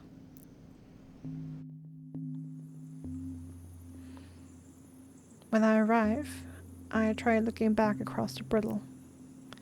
At first, it's like trying to peer through a mirror, past your own image into the reflected world beyond. But I find a crack. A portal between the two realms. Hazy, but there. I feel, rather than see, a great unrest. The protests must have begun. I hear the teeny words of the tri-bit by my side. Updates, reports. And there's another force at play. Something of reverie, but in brittle. That must be Ursula, my mother, and her ritual. The portal closes, the effort leaving me breathless. Behind me, the heart of reverie beats faster.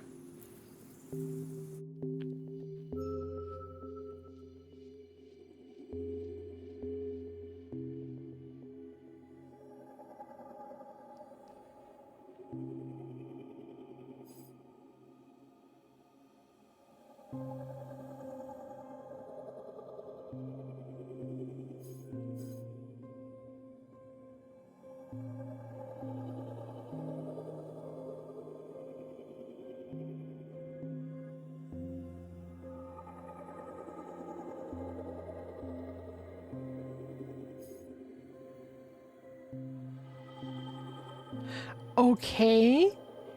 Interesting.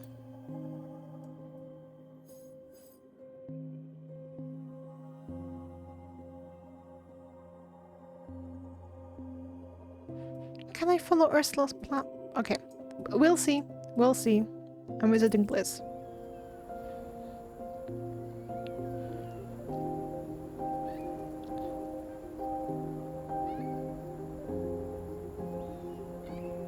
First stop, Bliss.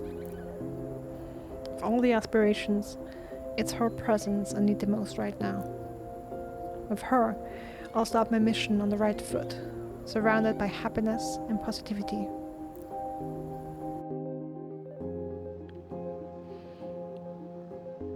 When I enter her sanctuary, however, she barely stirs. Is it even possible for the personification of joy to feel sad? Oh, Sprout. It's you. Pull up a beanbag, I guess. Given the seriousness of the situation, I do not. Bliss. Hey, what's wrong? Nothing. Oh, come on, that's not true. No, that's a lie. Of course it is. Jeepers creepers, kid. It's your mum. She didn't listen.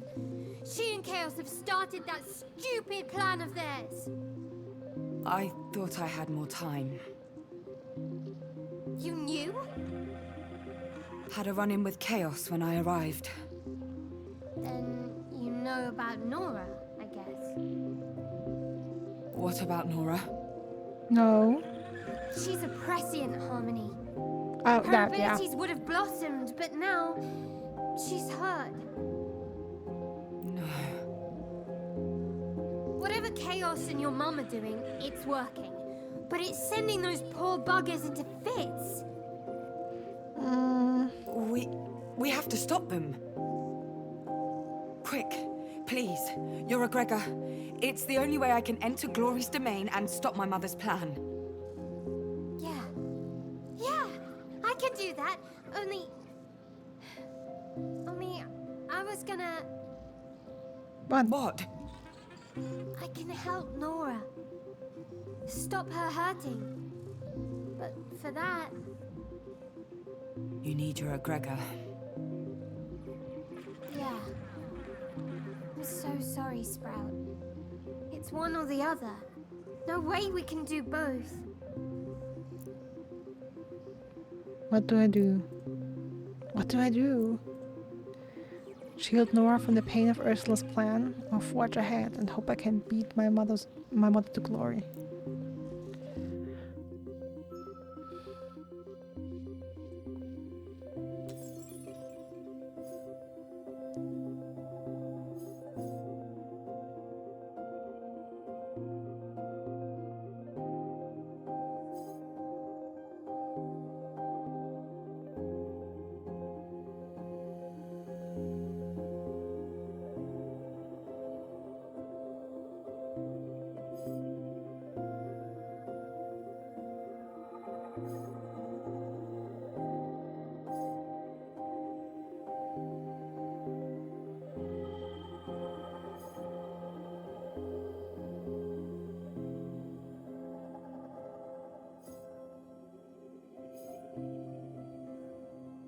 Okay, so I guess if we don't go with Chaos's plan, we have to sacrifice someone.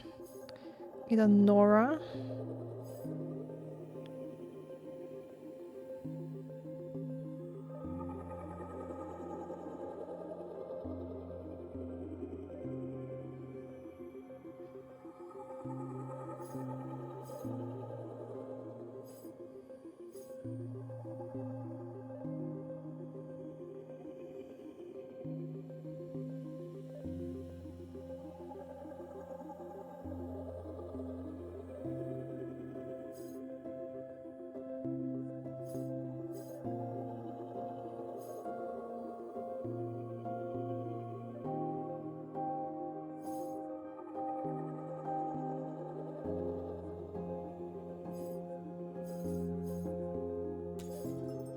Okay, let me help Nora.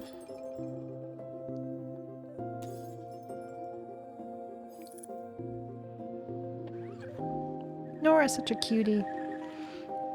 It's hardly a choice at all. Help her! Help Nora! Knew you'd say that. Alright, let's make some magic. A tiny figure jumps up from her beanbag. The tiny figure jumps up from her beanbag, cracks her knuckles with a snap like a whip, and reaches into her pocket. At first, I'm not sure what she's got. Then she turns to me with a grin, and I see it. A whistle. A pink bunny whistle. She sucks in a huge cup of air, pauses for effect, and jams the thing to her lips, pulling her all into the blow. Nothing happens.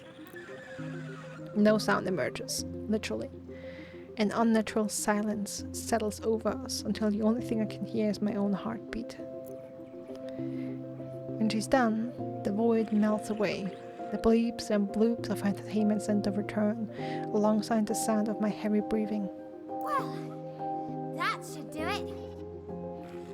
Yay! What did you do? Sending positive vibes. Tina's covered in protests. Loud, noisy things sucking up all the attention. I slow things down a mile. Gave Jade some breathing room to realize Nora was hiding all that pain.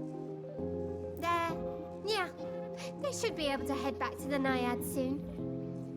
It's not much, but Nora's in good hands now. Thank you. Oh, go on. You'd have done the same for me. You know, if you were an aspiration.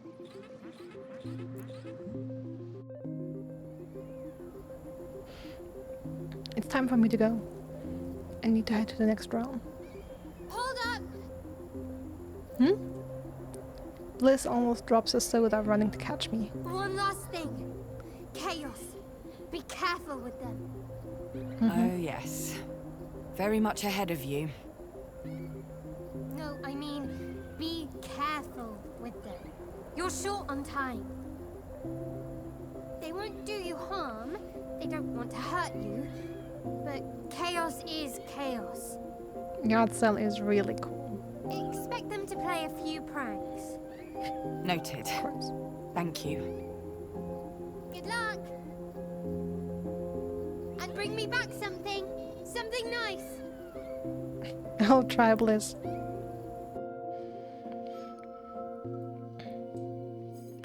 Okay, this one's blocked because of my choices. So above my head, a sword. Nora's in pain, in danger, because of my mother. How far is Ursula willing to go to enact her revenge on Glory? How far will I have to go to stop her? And Chaos. I'm beginning to fear their whims. Will they take all my egregor? Will they allow me to keep any? I have to press on to the next aspiration. To truth.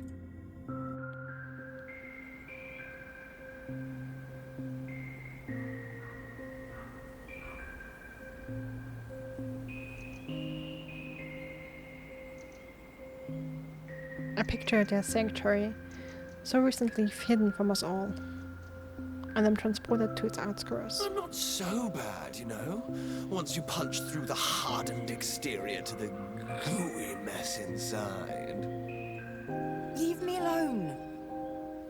I'm not trying to torment you, dearie. But you must realize Ursula gets results. Consider going with the flow. Fuck off. The truth hurts, as I'm sure you're about to find out. Tatty bye, for now.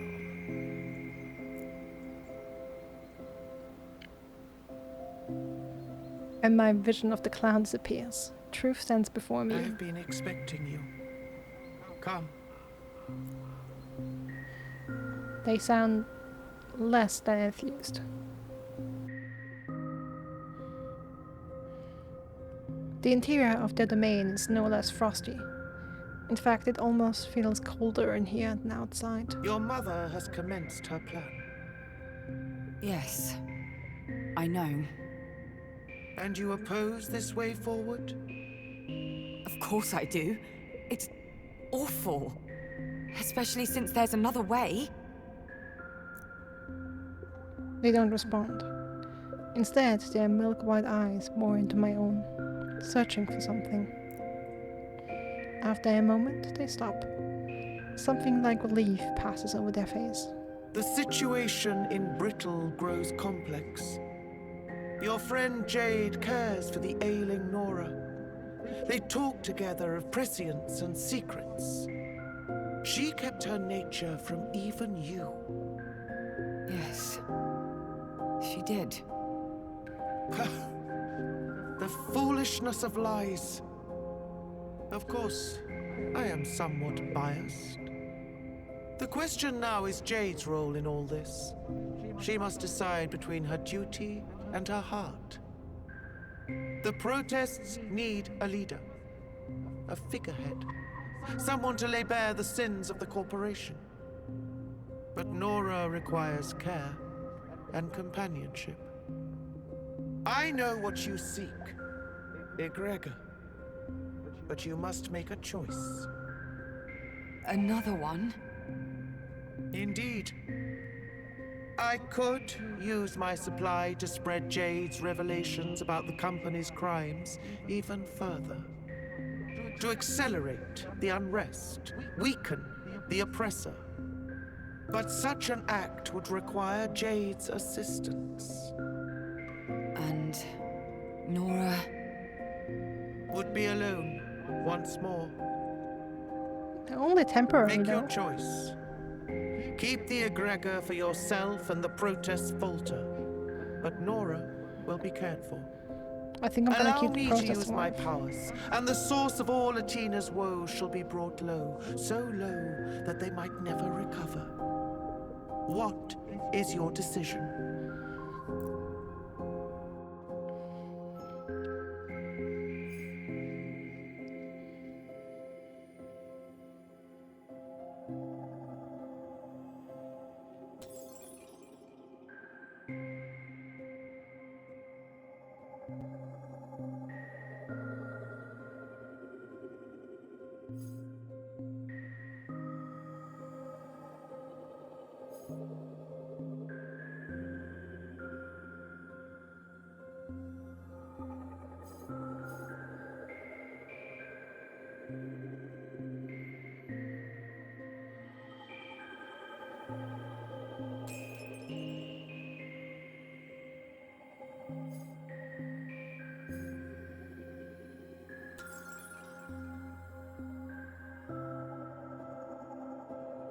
Okay, Jade leaves the protest.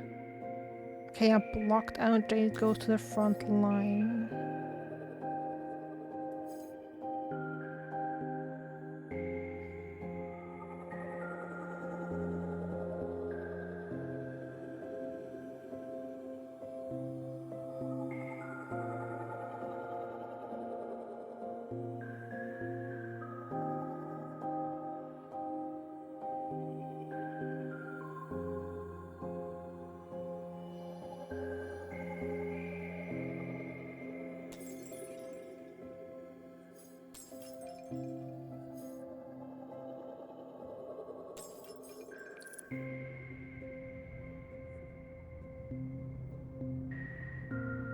Okay, unfortunately I don't have another choice. No, I won't sacrifice I'll Nora's take the well-being. egregor.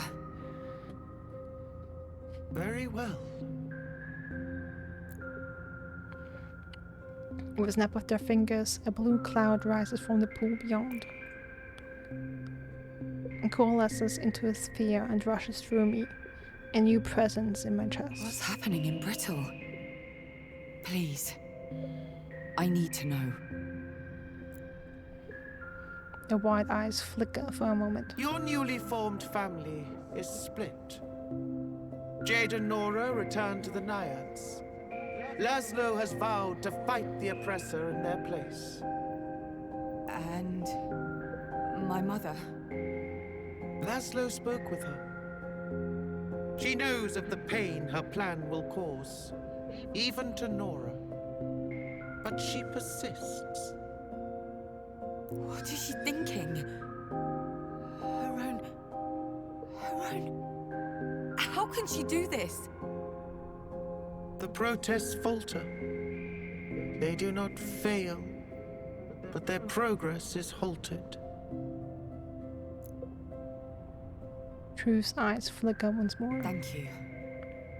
I have to go. Give my regards to Power. As I leave, I see a shadow of disapproval on their face. They did not approve of my choice.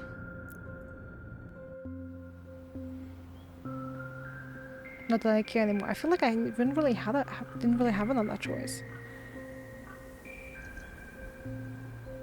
Like the Nora save option was kind of off to the side, like it didn't let me progress there. Now on to Power.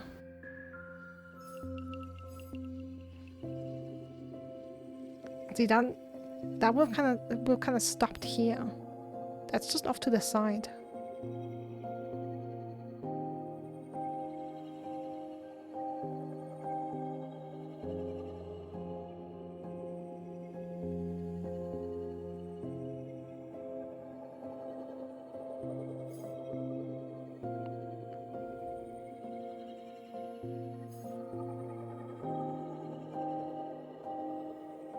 Oh, wait. If I had chosen that, I would have gone to Power.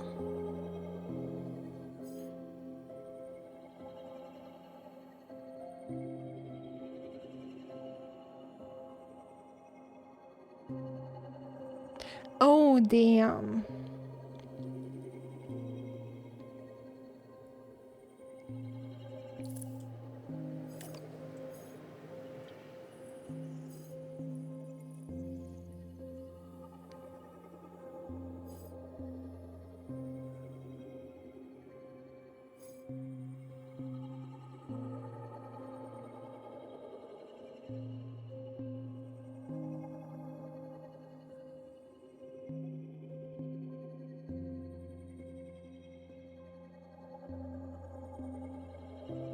Okay, so I'm confused. Like, this is inevitable now?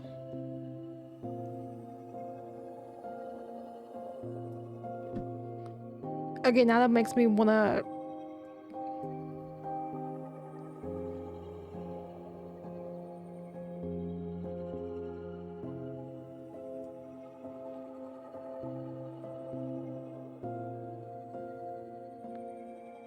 Okay, now I do wanna restart the chapter. I said I wouldn't do that, but I think I misunderstood what these options mean.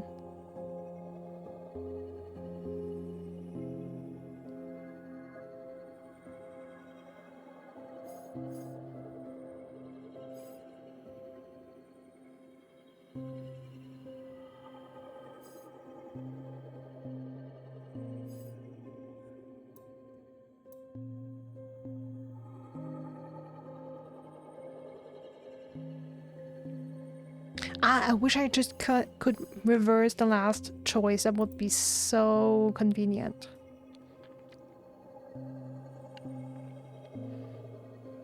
Because now I have to play this, because this is inevitable.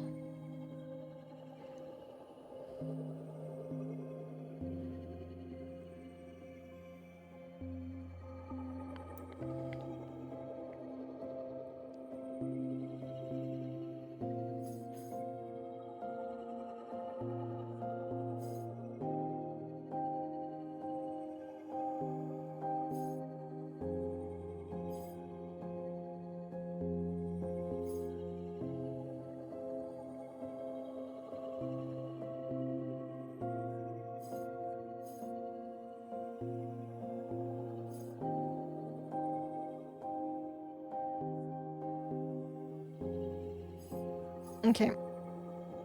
But like, I'm really tempted to start the top tower, but I said I wouldn't do that. As much as I hate it. Okay. We live and we learn for another round of playthrough. As I close my eyes, hands darting instinctively to my necklace, I feel a pull up my insides. Wait. The ice-cold presence of truth's egregor is ripped from me. When I open my eyes, chaos is there. Cold! Chaos? Yeah, chaos steals every egregor I gather. Come on, you know it's safer with me. Don't you trust me, Harmony? Nope. Wait, don't answer that. Bye!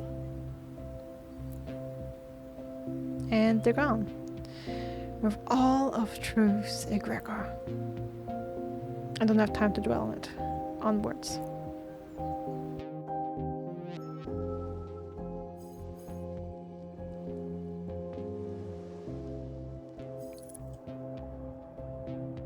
Wait, can I play that now? I can play that now? I can choose, not yet. I have to know she's safe. Of Brittle? Please. I'm so disconnected here. I feel like I've abandoned them. Truth's expression softens. Something like picky or camaraderie flashes across their face. Very well. Their eyes flicker. When they speak, it feels distant, like echoes heard from afar. Nora has become a figure of unity. The people see in her a champion, a unifier. Oh, nice. Jade is trying to reach out to Ursula, to force her hand, to stop the ritual. They have sent Laszlo. He alone may stand a chance of success in this. They unstiffen, their eyes retreating from Brittle. Now we must speak of reverie once more. Know this. I shall not allow chaos to squander my egregor.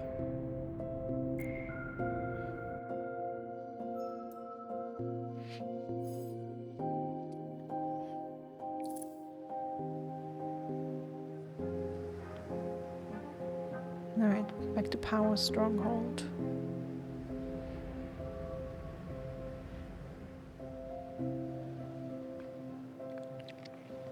I arrive at Power's domain. It's no more welcoming than before. The door to his sanctuary is open. Inside I see the giant aspiration on his throne, egregor already in hand. He's wearing a frown, with steepled brows and downturned mouth. Is this anger directed at me?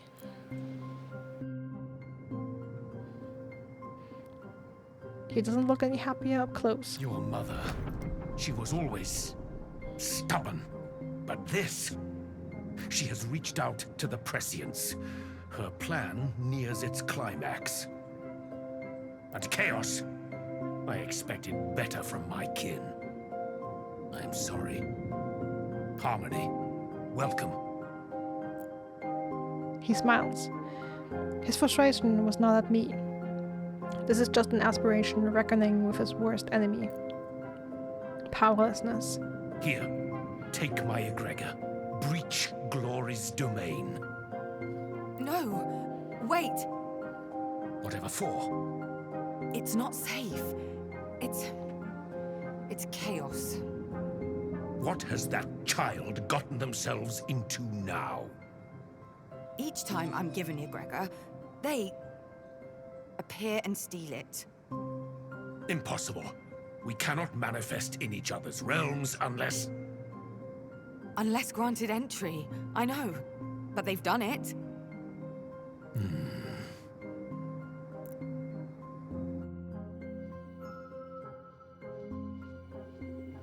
Okay. Powering through. Unfortunately, I can't choose Power gets mad. And that also means I can't play Laszlo Stops Ursula. For that I'll need 2 Chaos Crystals, so I would have needed to not help Nora, then have Jade leave the... Would that even be possible? Anyway, would have needed 2 Chaos Crystals. And only have 1.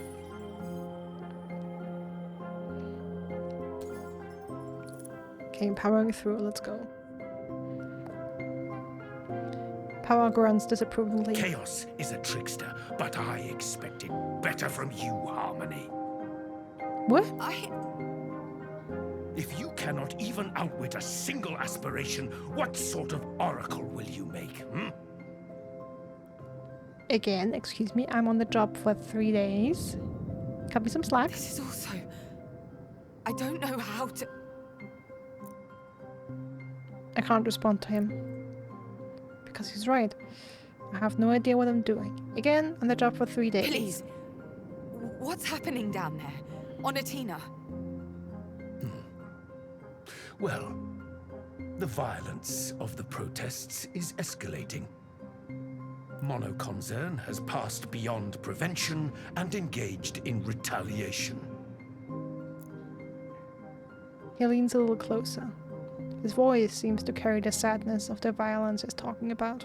Tear gas, flashbangs. People suffer. Shops burn, batons fly. People scream. My family. Laszlo rushes to help his friends at the front. Jade remains with Nora at home. Here, the egregor, take it. Use it to end this madness. Do not use it. Try. I will.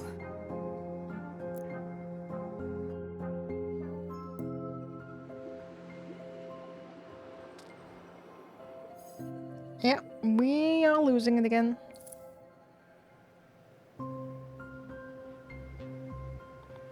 I exhale. Power is never anything but intimidating. The burden of the task ahead still rests on my shoulders, but my journey is coming to an end.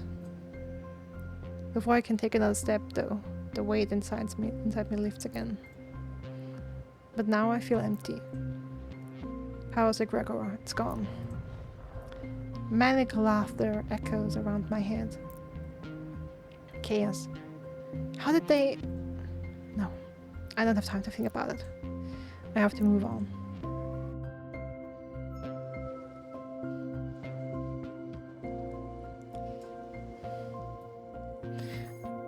Okay, so next up is Bond.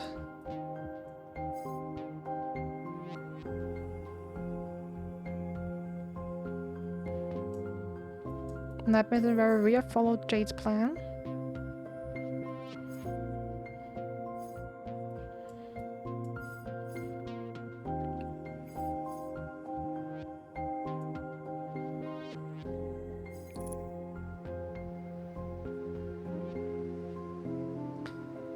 Speaking with power is always overwhelming. Like I wonder if I'm just thinking if there's a way where you can go through this and stop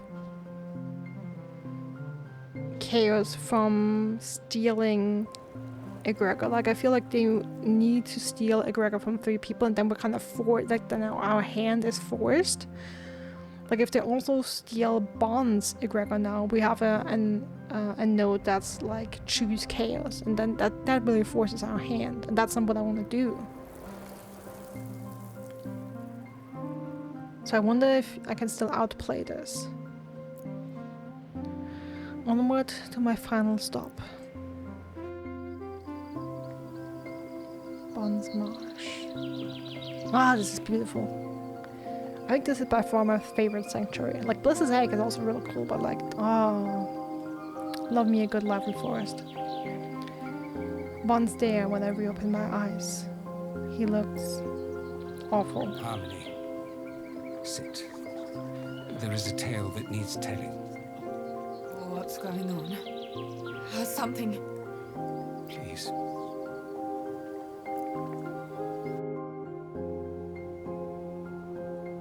I moved to one of the cushions, stuffed snugly between the roots of Bond's tree. He moved to sit before me, his normal serenity mirrored by a grimace. Laszlo, Mark. he is injured. Oh no. No! Be still. He lives. But the strands that tie him to this existence pull ever more taut and strained. What? What happened? The details are unclear, but they're painful. A fall, blood, allied feet trampling the... Oh, Arne. I need to go. He'll need me. I need to help him. We can't leave her You arena. can do nothing for him. Not in that place. Jade has taken up the fight. There's no time left. Many lives now depend on your actions. On what you do here in Reverie. How? What can I do? Follow Chaos's design. But could my mother's plan have been the right one all along?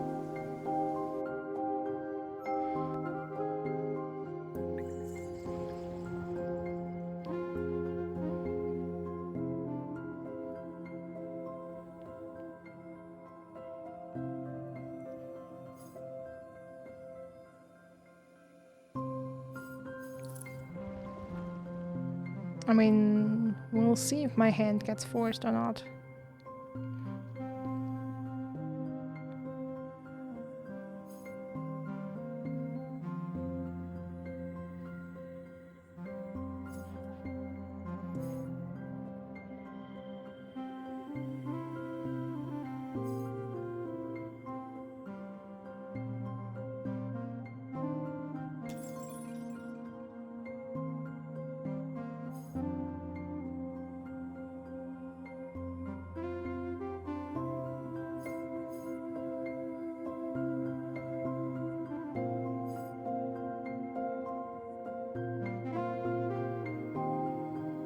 Okay, so what's my choice? Use powers aggregate, use blisses, use truths.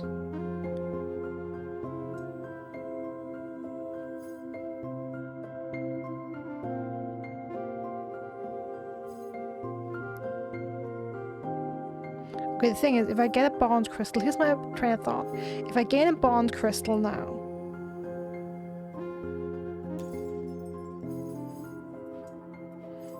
I feel like it will open this up and make it inevitable. That means I will be my hand will be forced and I'll have to choose chaos, which I don't want. Same if I, like, if it doesn't happen immediately and I do this, right?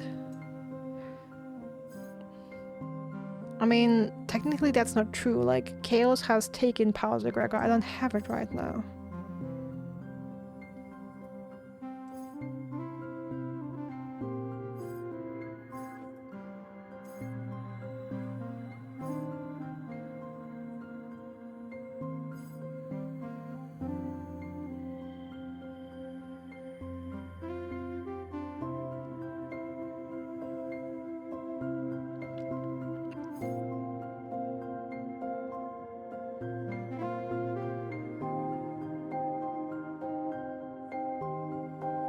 Locked by power finds a way. Okay, it would have been that one.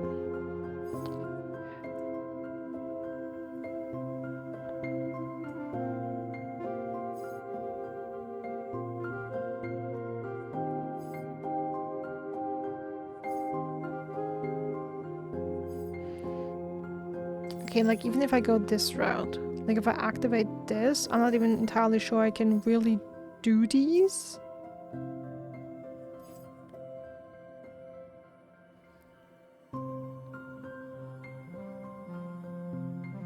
But even still, I would use the bond crystal I gain here.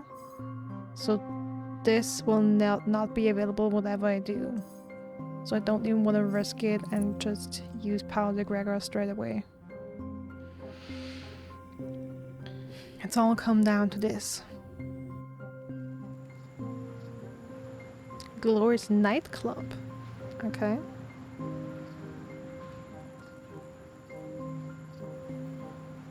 I imagine myself at Glory's pyramid, and I'm there. There's a forest here, an invisible wall between me and the entrance to Glory's domain. This is the power Mortal Concern wields over an aspiration. I choose to call on Power's egregor. It feels different from the rest. There's a sharpened edge to it the other aspirations egregor lacks. And it's heavy. Heavy enough to move mountains. Go, Harmony. Show them your strength. I take the liquid sphere and smash it into the nothingness before me. Show them. The air shatters into a million shards of transparent debris that fall around me like rain. Mortal Concern's hold on Reverie is weakened, but not broken.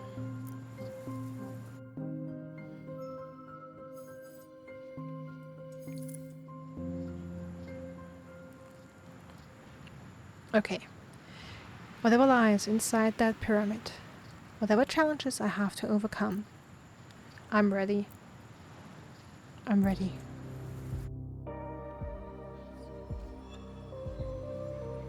I mean, it looks dope.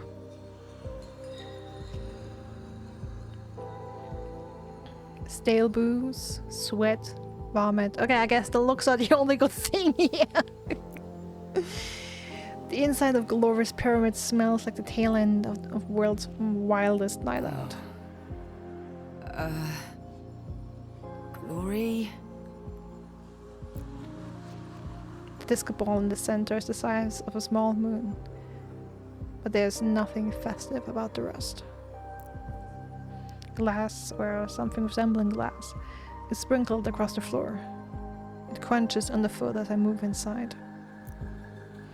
Strobe lights pierce my retinas, leaving after images buzzing with the low hum of an oncoming headache. And there, splayed across a gigantic leather couch. Glory!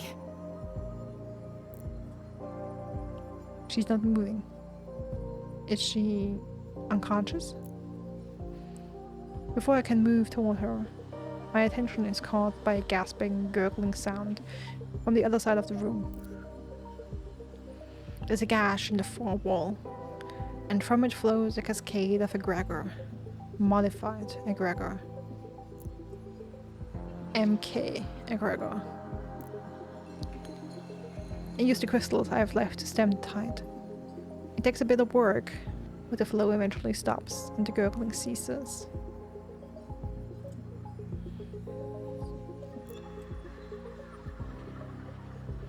But it's a temporary fix. This is the source of MK's influence over Reverie, over its heart and over Glory. And it's only a matter of time until the tide rolls back in. I hear someone stirring behind me. Glory is awake.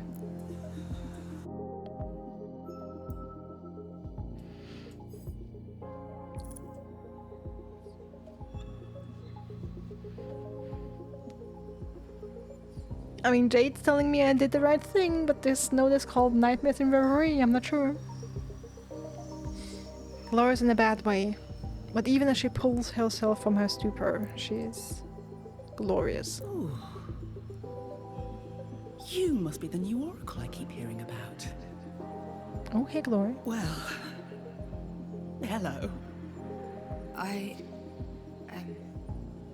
Hello. She rises to her full height, and I'm momentarily lost for words. Light bends around her, as if intimidated by her presence. I can emphasize. You've met me at a very strange time in my existence. Are you alright? What happened? All this egregor? Things may have gotten a little out of hand. Would you like the full screenplay or just the highlights? Reverie. Brittle. Everything's falling apart. We need to... Highlights it is. Oh, I need a drink. She glances over at the gash in the wall, where the MK modified egregor used to flow. Oh. So it's going to be like that. What did they do to you? She attempts to laugh, but it collapses into a hacking cough. She staggers, almost falling, and I rush to help.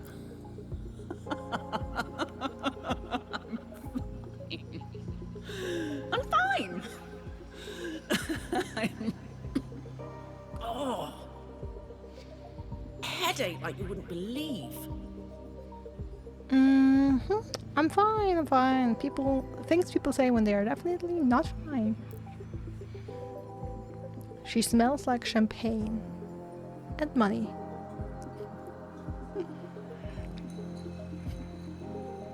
Is that an I feel like the first thing that comes to my mind here is, yeah, that's an appropriate scent for Glory. Like, if Glory would smell like something, it would be champagne and money. All this, the egregor. It was a deal. A collab. With someone on your side. Brittle. They give me enough of it to keep Reverie going. I give them a peek into the future. Mix things up a bit.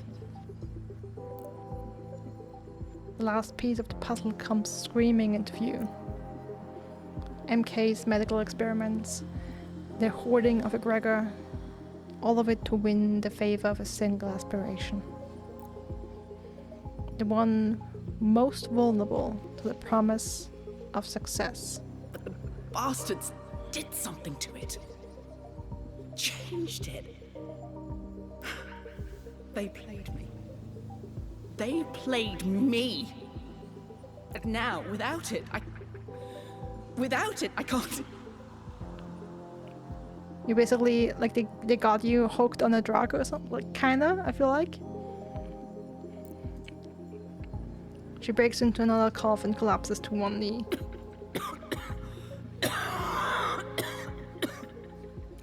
Stupid. Stupid!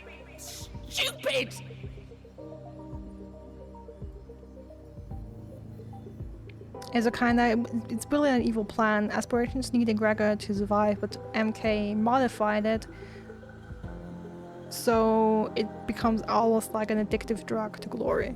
So even though it makes her she gets really sick when she's off of it, but also she can't stop taking it, but realizes that she's getting the pain and she's being played. Oh, that is really evil. I desperately want to know the state of things in Brittle. Nora, Jade, Laszlo. But Glory can barely stand. She needs time. Alright, end of the chapter. So, let's see. 45 crystals out of 25 needed. Yeah. We barely made that.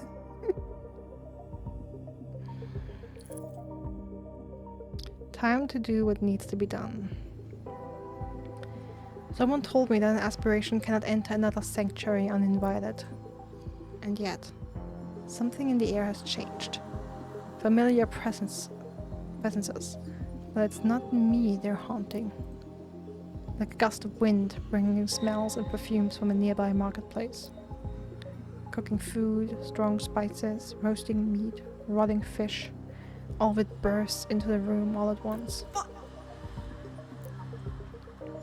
We're both startled by these new scents. I get it! Glory seems to be inhabited by voices I can't hear. I'm out of my depth, but I need to do something. Enough! Quiet! Let her speak! The smells are gone as abruptly as they came, leaving silence in their wake. Thank you. Seems like my siblings have a lot to complain about. Everybody was worried. Or, unsettled. I will leave the heart. It's the only way to show. To prove my fucking goodwill. Good. That will appease them. Then, something changes. Something breaks. Something stops beating. Is that you, Glory? She turns around to face me. Her face is as surprised as I am. I can't hear her reply.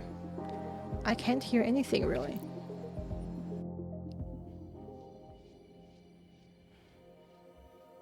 Oh, that's a... Okay, that's 25 bliss crystals, 27 power crystals, 36 bond, 27 truth, 21 chaos.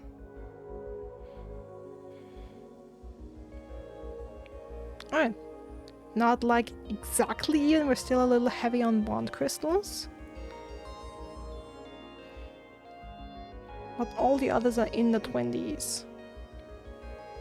So not too bad.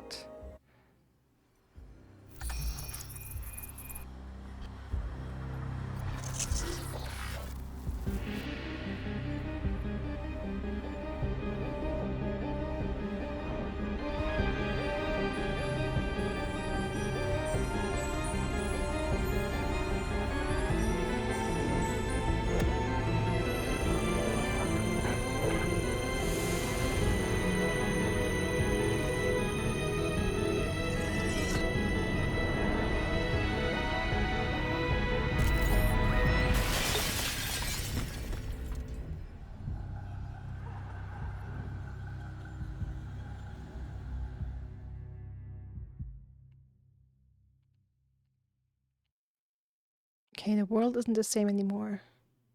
Was I wrong to trust Reverie? People still need me here in Alma. But I need to dig down deep inside to find new strength. Okay, so that definitely ends Act 3. I will end stream here in a minute anyway, Katala. But thank you. Have a wonderful rest of your day. Have a good night. I hope you can sleep. Let me just... Can I...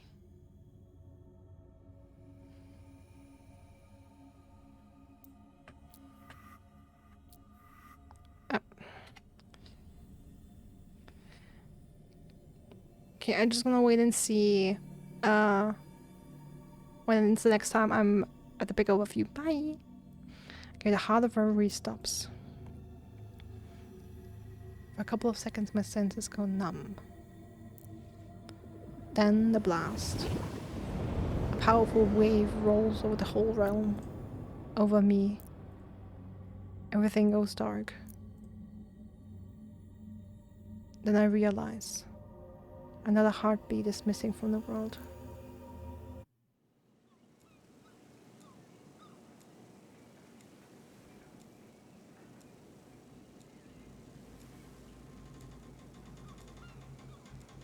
Open my eyes back in battle.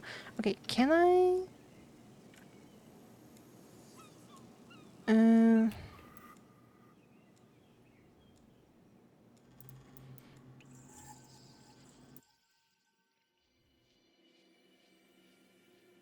Oh no. Oh no, damn. I thought... Oh fuck.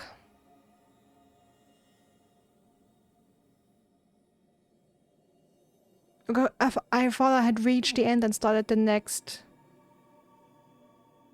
act. Damn it, now I have to do everything again. Ah, me.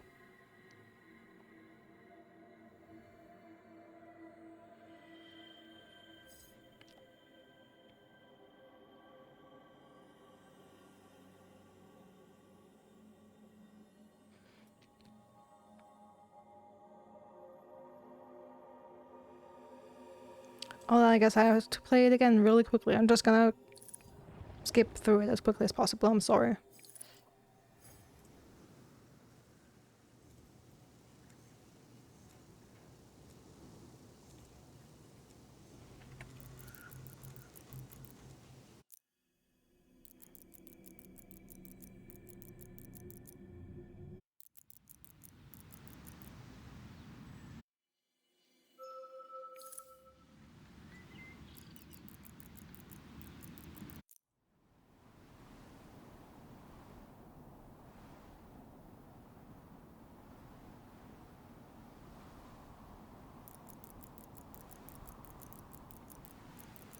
Oh. Sorry for Visit. What do you... We never... Honest... You're... No. It's all she... I won't let... Or... No. Help but...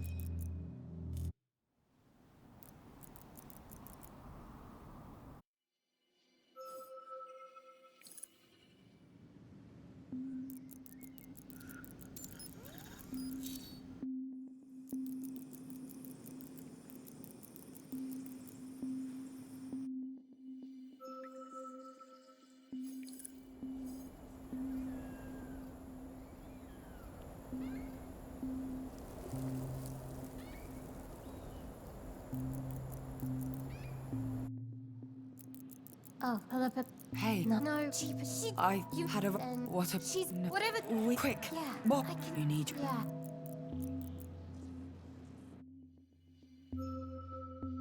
Yeah, help Nora. Help me. Alright. Well, What did you... a teen eye there. It's... Thank you. Oh, you know... Hop. One... Oh. No, they won't... Noted. Good luck and bring me back something. Okay, then I did this.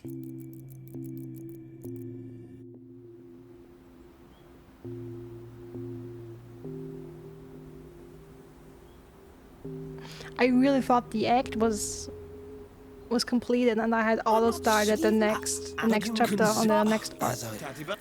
I have been... I guess that was a misconception. The city, your she, Yes. of course. The quest, the pro, no, I, but some would be make you allow. What is your decision? Okay, I did that. Jade leaves. I'll take... Very... And then Chaos stole Bruce Egregor. The pro... Thank you. Give my...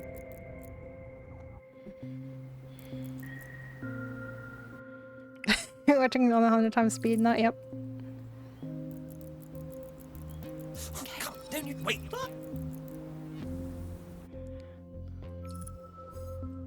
Okay, then I did Nora's save. You wish... Please. I feel... Very well.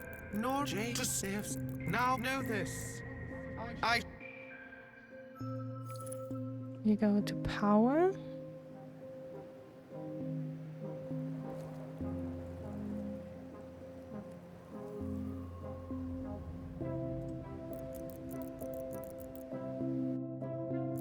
Your mother sometimes harm.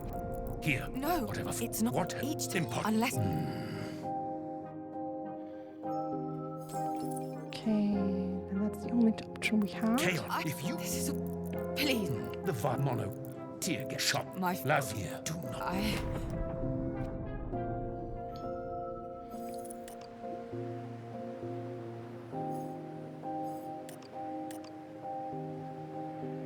Ah, of course. That first.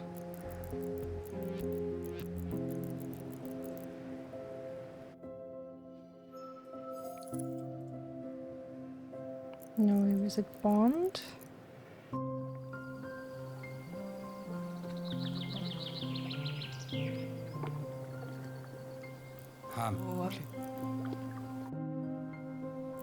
Last What? the deep... I need You can... Jade. Men on what... How? Fun.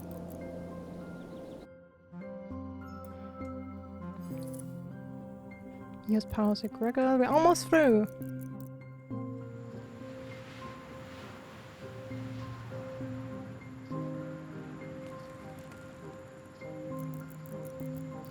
Go up. Shh.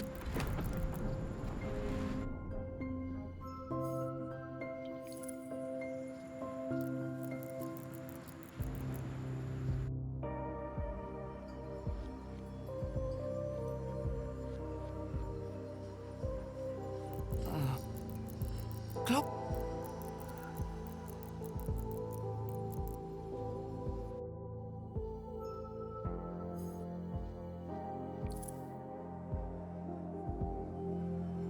Oh, well, You've... are your things... Would you like Reverie. highlights?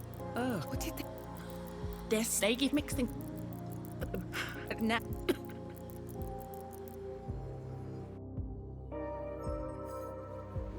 See, it says here end of chapter. I thought the chapter had ended.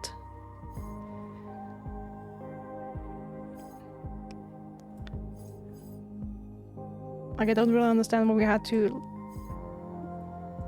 replay this now. But whatever. I guess in quiet. Okay, we've had this.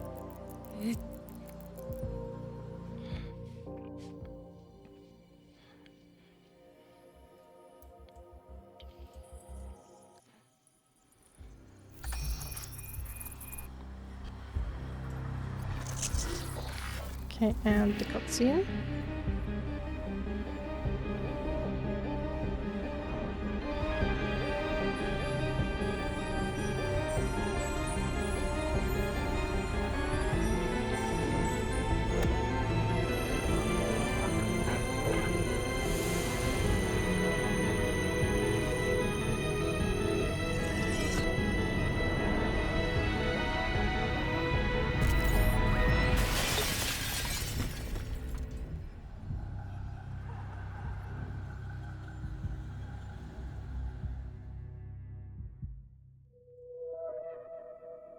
Okay. The heart of reverie stops. For a couple of seconds, my senses go numb. Then the blast. A powerful wave rolls over the whole realm. Over me. Everything goes dark. Then I realize another heartbeat is missing from the world. In case someone died. Polly's room. Our room.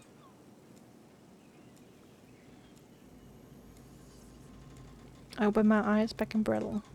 For a second, the overflow of lights, colors, and smells is overwhelming. I have to leave my room. I stagger to the door. Outside. To the sun. As I walk across the lawn, I feel incomplete. Broken up. Something's missing. But I don't know exactly what or why. As I get closer to the main building, I realize I can hear sobbing.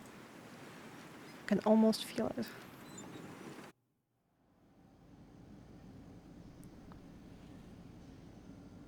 I guess Laszlo's dead, huh? I see Nora right away, bowed over the kitchen counter, surrounded by crumpled tissues, face drawn in exhaustion. She moves as soon as she sees me. She flings herself at me and holds on, tight as rope. Then I understand. Polly.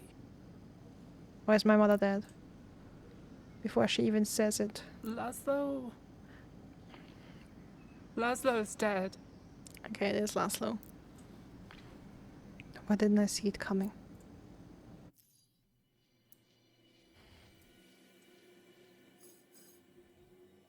There are no words. The following days are a blur. Every morning is a chore. Every hour is a long and painful affair. Every evening is a dreadful story. Laszlo's gone. Laszlo's dead, and I can't dream anymore.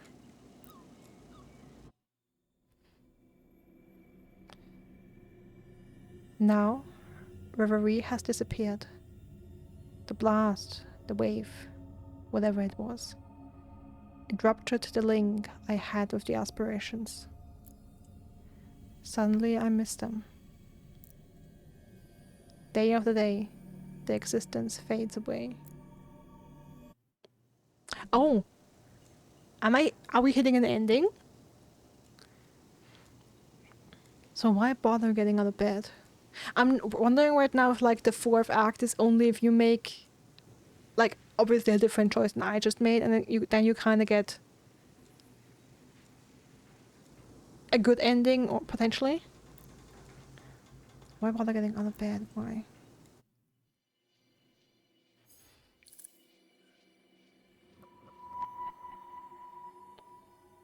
Wake up.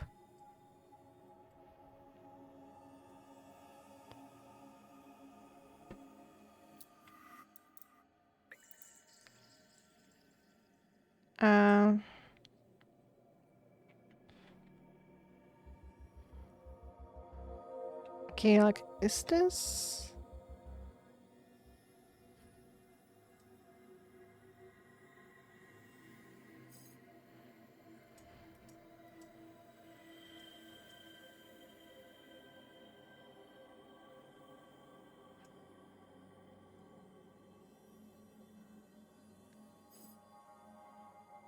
Okay, you know what? I'm gonna keep playing. I'm not entirely sure if this is supposed to be Act 4, but... What day is it? Not that it matters, but...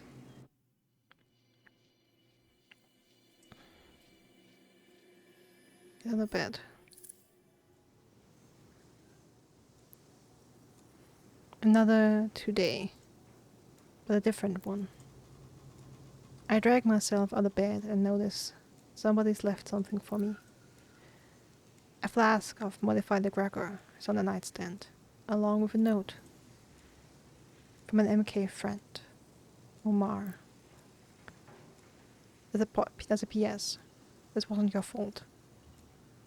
If it weren't for you, we'd all be lost. We believe in you, all of us. We know you'll find your way back. Can't remember when he dropped it off. Omar must believe this egregor is a way back to Reverie. If it exists. If I want to go back. So much for prescience. If I couldn't see Laszlo's death coming, why would I give a fuck about the aspirations? What did they do to help me? To make sure this death wouldn't happen? Nothing.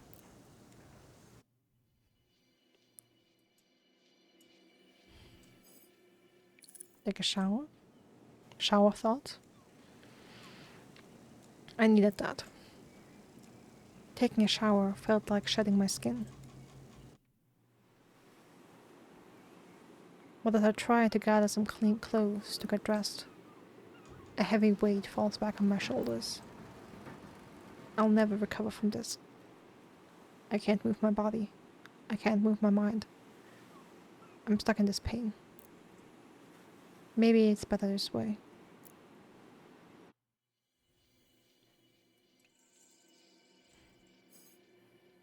To try it, okay. Jade comes by. Nora's been camping out in the living room since it happened. She's either on her phone, scrolling endlessly, or she's watching the tri-vid. Watching is a strong word. Her eyes are fixed on the images. But where's Nora? I'm not too sure. Tonight, Jade is here. She comes often, bringing food almost every day. But she doesn't say much. Where's our mom? Where's our mom in all this? The tri-vid is on, but nobody's watching or listening. It's just there. White noise, distant waves, emptiness filling up the void. Then, some words snag our attention like fishhooks.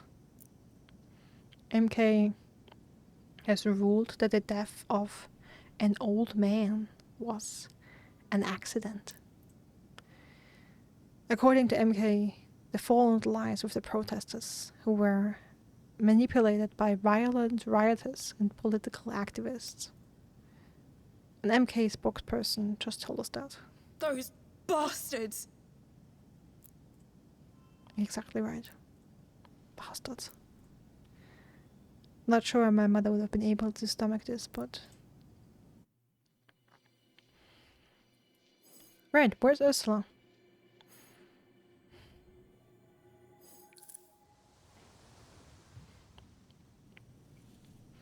The thing is, we don't know where my mother is. Again. She rarely sleeps with the Naiads. She's always out and about. Ursula's behavior always felt selfish. But this time it's something else. You two, stay here. I'll go find Ursula. What? Why? I'm worried. And we can't go on like this. But I can't say that out loud. Not now. I need air. And I need to get some groceries. We can't rely on Jade to feed us for the rest of our lives. Even if the food she brings is divine. Polly, I think it's a great idea. That settles it.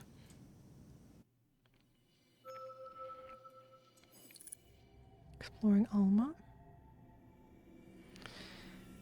So I'm walking alone in Alma, chasing my mother. It's deja vu all over again. I scan the crowd, trying to find her. And that's when I see it.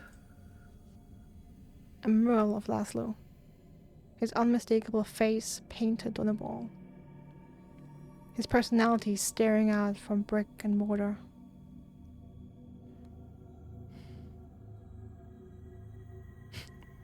His name, his height, and his weight. He didn't look like 98 kilograms? Is that... For some reason I feel like that's less than I expected. Given I expected Laszlo to be quite tall and, no, with broad shoulders and stuff. Like, not fat, but just big. I fight back tears as I walk past, leaving it behind. A few streets down, I find my steps dragged towards his bar.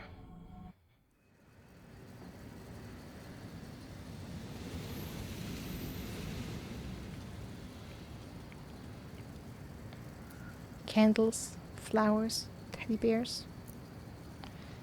Left there by strangers, invisible hands and hearts carrying a piece of our grief. I can't stand this either. I turn and then I'm running away to the beach. Here, I can't see Laszlo's ghost anywhere. I didn't know so many people cared. I didn't know how big an impact he'd had in his life and in his death. But now it's clear to see.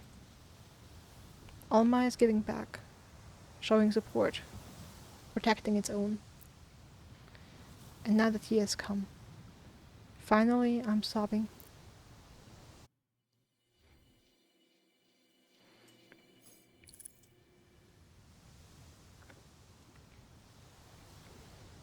I spot a silhouette in the distance, tall and thin, ankle deep in cold water. Mother?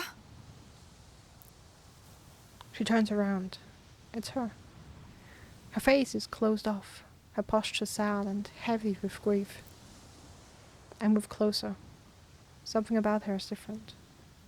I've never seen her looking quite like this before. The prodigal daughter returns, or something like that. She's drunk. That's a first. Is there an equivalent in the Oxyon culture?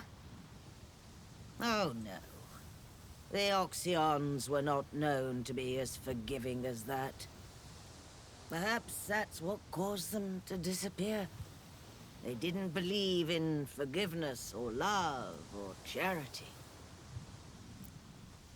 She chuckles, as if she's just made a joke, or as if this whole little speech was a scene she scripted and rehearsed. Let's go home. Home? What for? If we had followed my plan, maybe home would still exist. But now, what for? Come on. The worst thing is, Laszlo didn't agree with me. My plan was too violent for him, too aggressive. Right up to the very end, he was always the same, protecting others before himself. And look what happened to him. I want to shake her. I want to scream. Years of stilted conversations, misread meanings, poor communication. And now she stands there, drunk, angry, lost. Lashing out at her wouldn't be fair. It wouldn't be right. I saw his face in town. Somebody in Alma painted a mural of him. Things are changing outside the Naiads' walls. So what? We need you. At home. And with what's about to come. You don't need me. You never did. True. Well, I can't say that loud. We need you. I need you. You don't. The aspirations. I can't hear them anymore. I can see that strikes a chord. This is the angle to take to get it back to me. Maybe it's what happened in Glory's pyramid, or maybe it's the anger I felt when I heard about Laszlo. Anger? At them? They could have warned me. They schemed and plotted, playing with our lives. His life. No. No. The aspirations need us more than we need them. You are their oracle. You are their guide. She steps closer to me, emerging from the water. When I was their oracle, I could always find answers to my problems and the problems of those around me. You cannot sever your link with Reverie. I won't go back. She smiles. It's small and faint, but a smile nonetheless. I'll go back home if you agree to reconnect with the aspirations. Will you help me? She looks at me in a new way. Of course. And then she hugs me.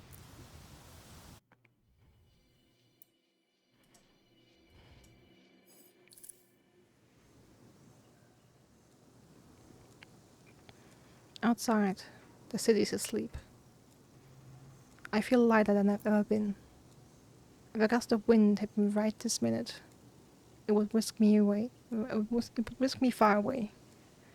In bed, I stare at the ceiling in the darkness, trying to make sense of the last few days. Sleep gently scoops me up in the middle of a thought. A thought that becomes a dream. A dream that becomes a vision.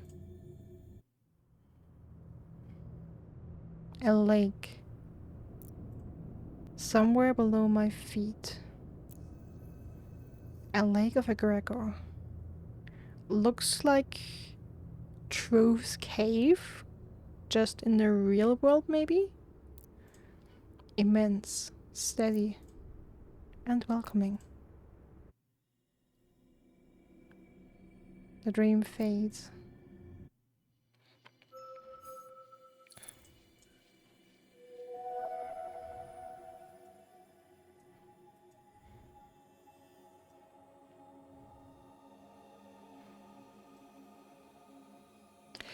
Okay, so I'm guessing I will finish the game after all. Even though we're in Act 4, but I've well started it now. I thought we would have an overview screen again for the act where we see like the different chapters and then outcomes. But I guess that's not how Act 4 works. We do have some new stuff in the Codex. Oxyon Lake. Look at it right beneath the Naiads. This underground lake is one of the larger ones on Athena. It's believed to be related to the Oxyons, but no proof of this connection has ever been found. Like in other caves on Athena, the water contained in this lake is believed to have special properties. One concern has been studying what makes this liquid so peculiar, and this and other lakes are part of a more ambitious analysis plan. So far, it remains a puzzle to be solved, another key to understanding Athena's unique heritage.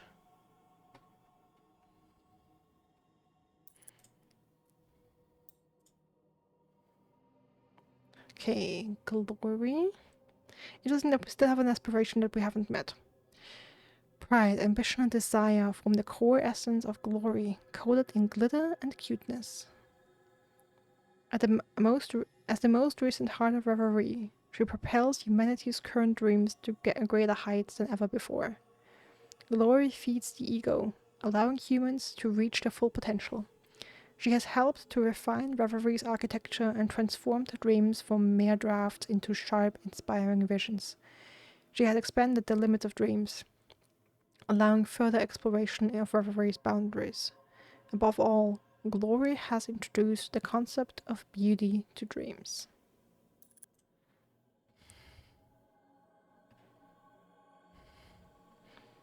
Okay, the sanctuaries. Chaos's bedroom. A place in the void, home to forgotten dreams and impossible ideas.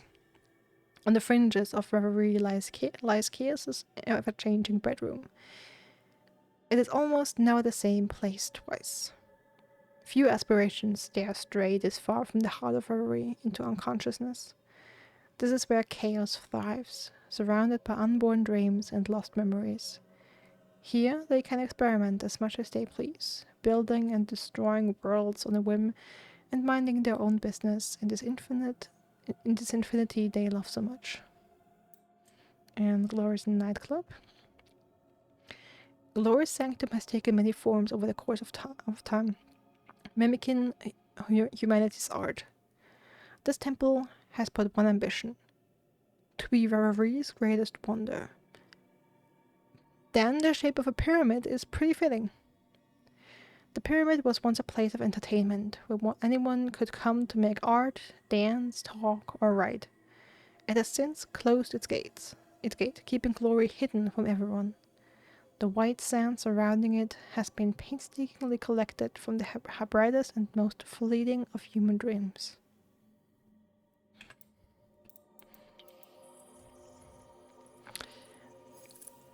Alright. I wake up a few hours later. My exhaustion is gone. Gone entirely, as if my body was washed clean of it.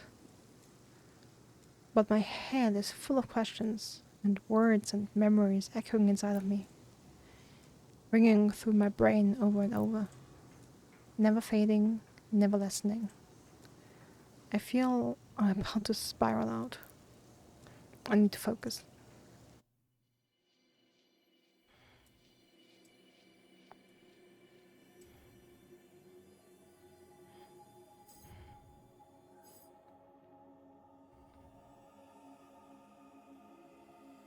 What if I had never left the tea now? Don't really see any different in these choices. I keep imagining, what if I had stayed, never left the tea now, worked hard here, maybe at the bar with Laszlo. I would have been at his side. I could have protected him. Maybe I would have been more active, done more fighting and protesting, been at Jade's side, helping lift up her voice, making sure people heard. I could have made a difference.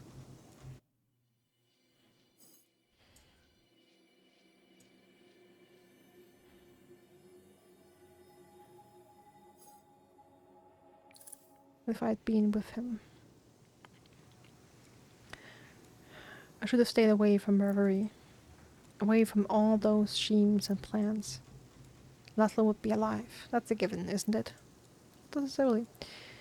If he'd gotten in danger anyway, I would have protected him. No doubt about that. He always cared for me, and I gave up on him. When he needed me most, I was away. I was busy. I lost so much time with him.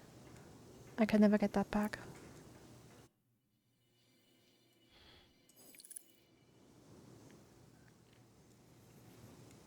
I can hear him. I can see him. I can see all of us, waking up the day after the protests. Tired and concerned, but together.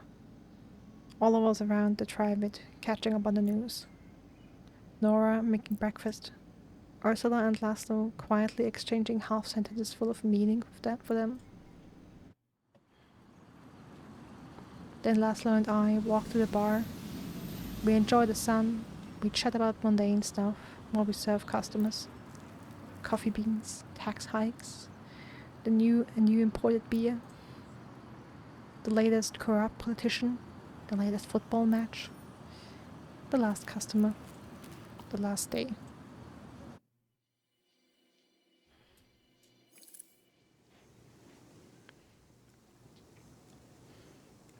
If I'd done things differently, Laszlo would still be here. He'd be with us.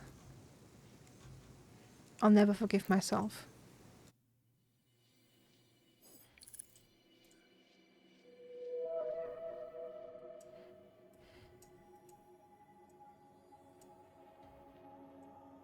Okay, it's so irritating that I don't see how many chapters I still have.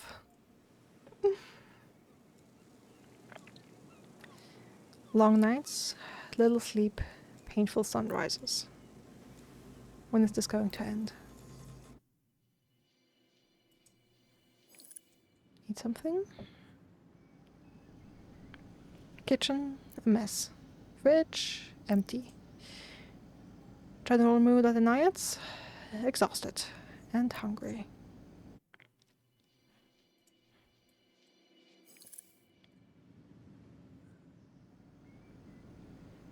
Nora and I are going through a box of old video cassette tapes. We spent the better part of the day finding the right cables so we can watch them. Best day we've had in a long, long time. The movies are mostly ridiculous. Comedies, action adventures, cheap knockoffs, badly dubbed junk. We love it. The bell rings. Someone's at the gate. Laura doesn't move. So many people have come. They all say the same things. A lot of them are angry too. I think they've started to see Laszlo as a symbol. They don't get why we can't join them in that. The person rings again. Reluctantly, I get up. I peep through the window. It's Yana.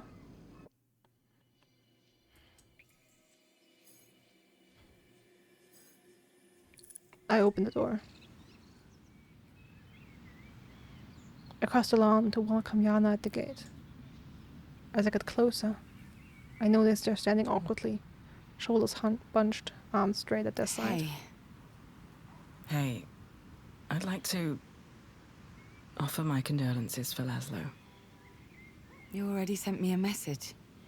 Yeah, but I kept thinking about it. Just sending a message didn't seem like the right way to express my feelings. Thank you. They lift their arms slightly, and I step forward into the offered hug. For a few precious seconds, we fold into each other's embrace. It felt good. It felt genuine. It felt warm. We start to walk across the lawn. It's a peaceful moment, and I savor I it. came for another reason. I found a box of old pictures. Memories from high school. Stuff like that. I'd like you to have them. He handed me a photo album. I break into a smile.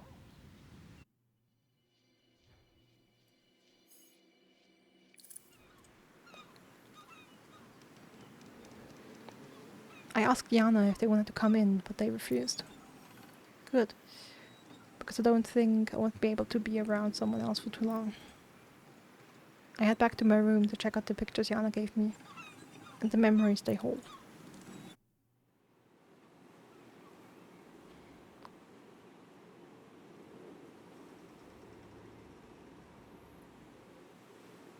I lie down on the bed. That was such a short interaction, but I'm exhausted by it. The album is short and sweet. Pictures of Yana and me, other students, friends, a couple of teachers. That life feels so far away. What's left of it now? I couldn't really say. The pictures trigger memories, remind me of songs we used to listen to on repeat. I reach for my phone to fire off a couple of text messages to Yana. They reply right away. And after a few messages... So, what do you think of my little present? I love it. It's so weird how we Grew up? Exactly. We laugh. I have to admit it's the first time I've laughed in so long that it hurts a little. Do you remember the crocodile song? Crocodile song? Then the memory hits me like a ton of bricks. The crocodile song.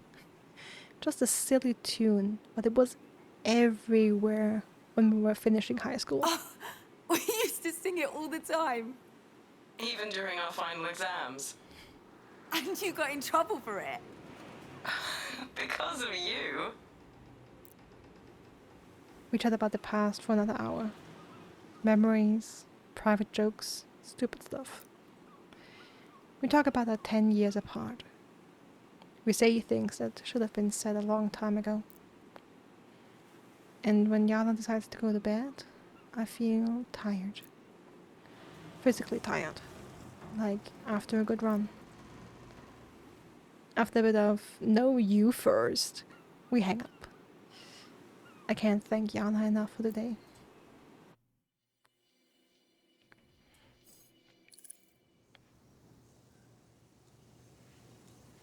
I lie in bed. The ceiling's watching me watching it. But for once, this time, sleep comes swiftly to scoop me up.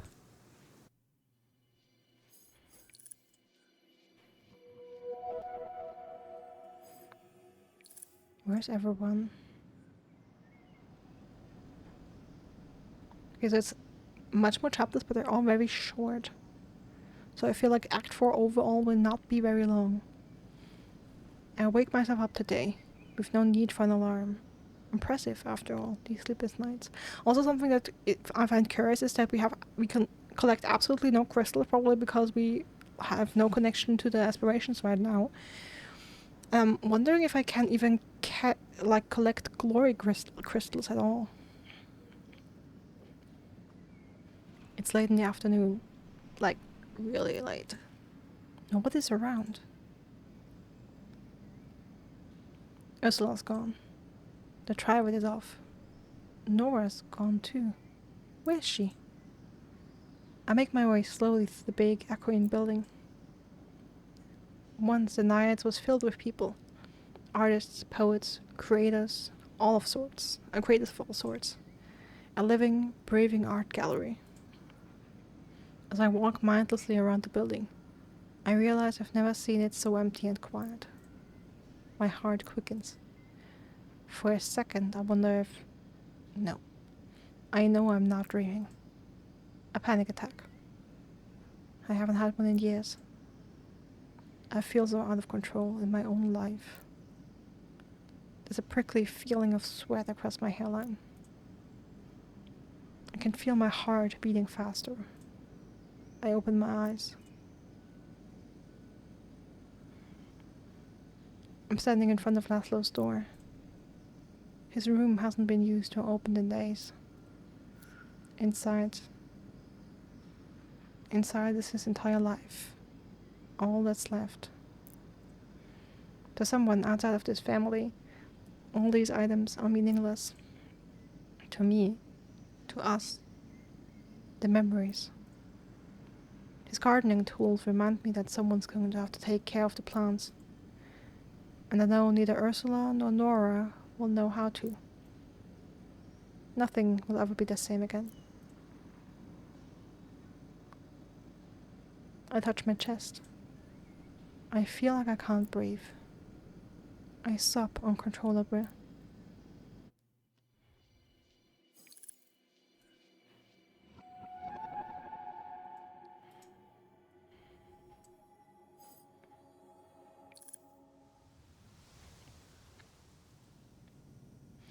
Calm down. I need to calm down. Night is falling. Someone will be home soon. Someone has to be home soon. My mind's racing in circles, desperate to find something to do. Anything.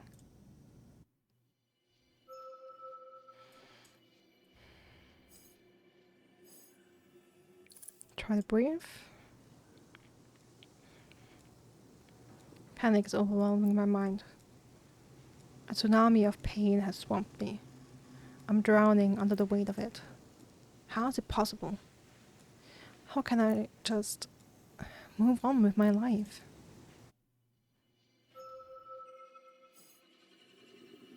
This isn't my fault. Of course it is. It has to be my fault. No, of course it isn't. Laszlo needed me. Ursula needed me. Nora needed me. And I wasn't there. Yeah, you can't be everywhere at once. Look at family photos. Why am I even doing this? This isn't comforting. Laszlo's face is in every picture. Everywhere I look. Our memories, our lives, our past.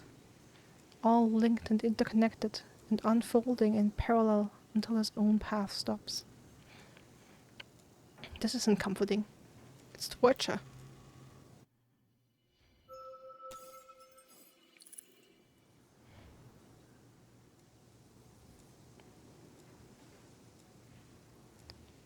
The note was called "I'll feel better tomorrow."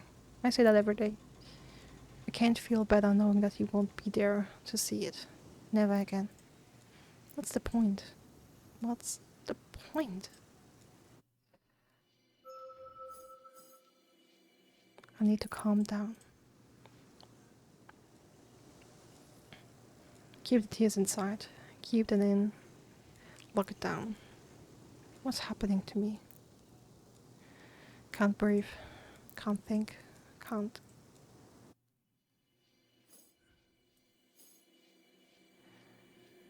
He's dead and it's my fault. I picture Laszlo. His last minute or so. He's walking. He's in the middle of the protests, surrounded by people who welcomed him. He sees the MK security forces charging. He sees them, and his reaction is to protect the people to either side of him. He throws his arms wide to shield them. Then, blast. Smoke. Blood. His skull crushed in a way that feels simply unbelievable. I can't escape that minute. And no one is home to help me free of it.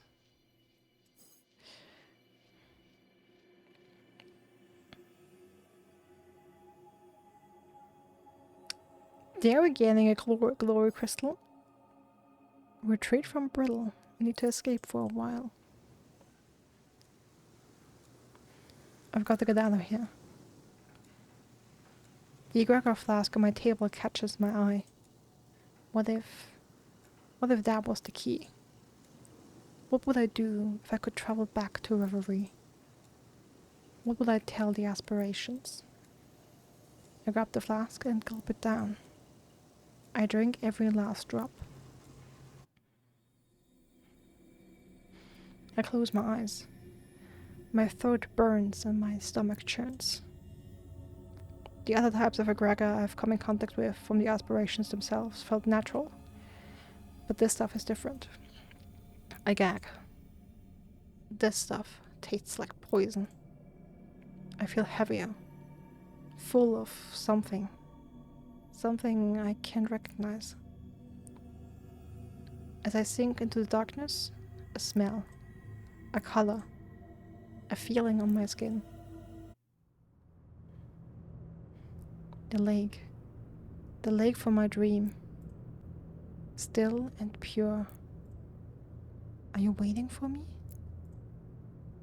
Are you waiting for me? Are you a premonition or a reality? I blink and...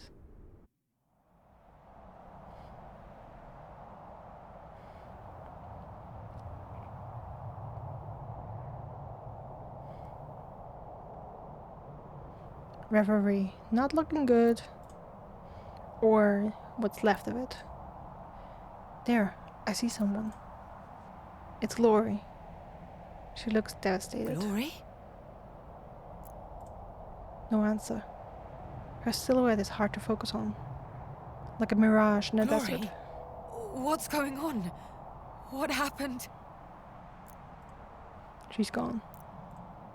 Or rather, she was never there.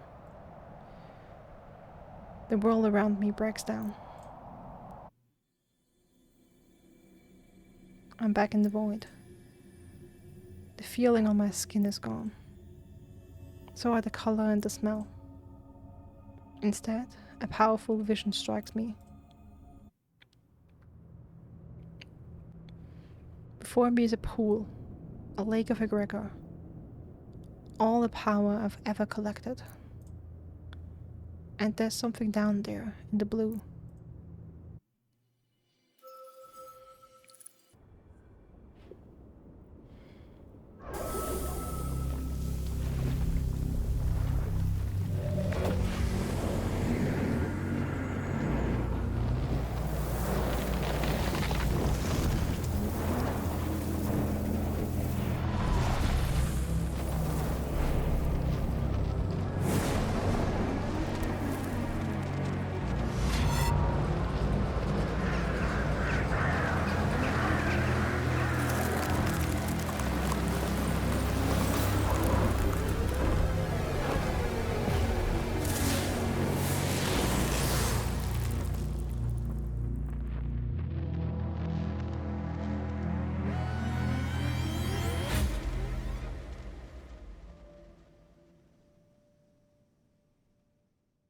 That because I used power? Is that it? Oh my god, that would be so messed up. The world isn't the same anymore. Was I wrong to trust Reverie? People still need me here in Alma. But I need to dig down deep inside to find new strength.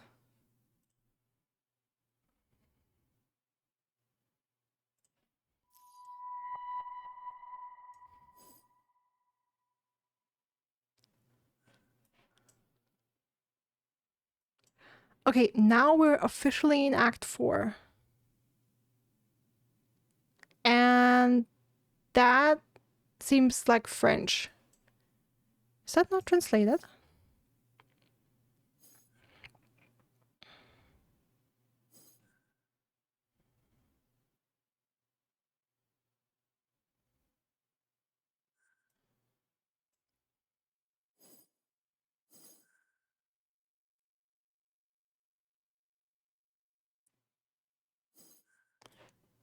Okay, but now, only now we're officially in Act 4. Oh, damn. Okay.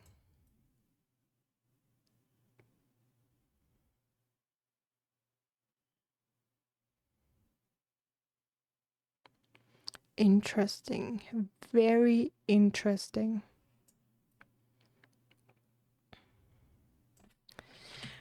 Okay, let me go to the hard screen really quickly. I mean, in theory, in this act, I would have to play for glory crystals a lot. So I would have to go for the ending, potentially with glory and chaos.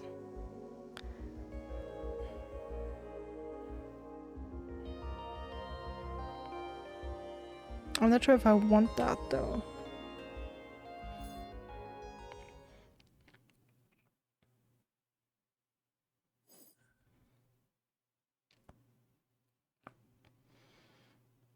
I don't know, I feel like I prefer Alma United. But yeah, okay, that's something I'll worry about the next time. Okay, so I'm actually very surprised that all that we just had, like the last 20 minutes still counted to Act 3. Was basically the fallout of that. Okay, I'm a little overwhelmed right now, so I don't have actually that many thoughts. So yeah, I'm happy we made it here. Yeah, this is very short, only 2 chapters. We could definitely do that next time. Then we'll see how this plays out. If I manage to get the kind of ending that I've been playing towards, where I basically have somewhat an equal amount of crystals for all aspirations. We'll see. Not sure if that is entirely possible, but we will try. And if that doesn't work out, we'll get another ending. And that will be interesting to see as well. So yeah, thanks for being here. I hope you had a nice time. And see you next time.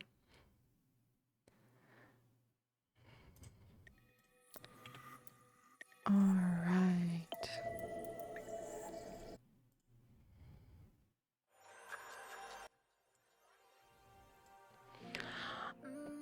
All right.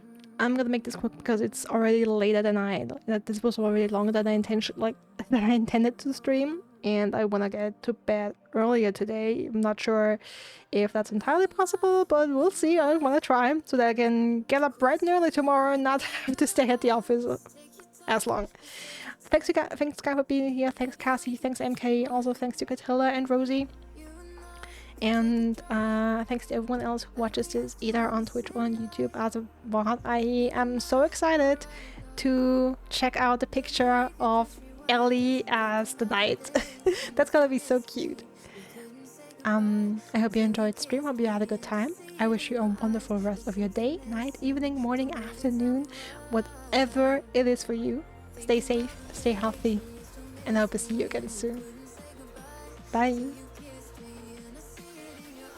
Something missing, so baby tell me why, where did the love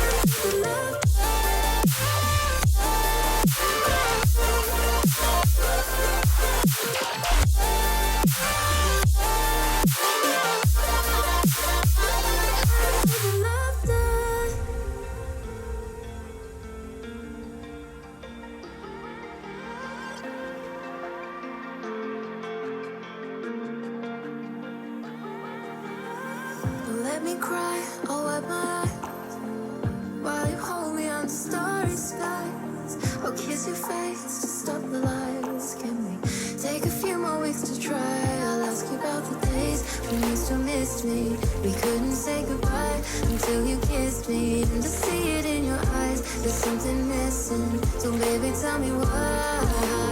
Why? 'Cause I'm thinking about the days when you still miss me. And we couldn't say goodbye till you kissed me. And I see it in your eyes, there's something missing. So baby, tell me why.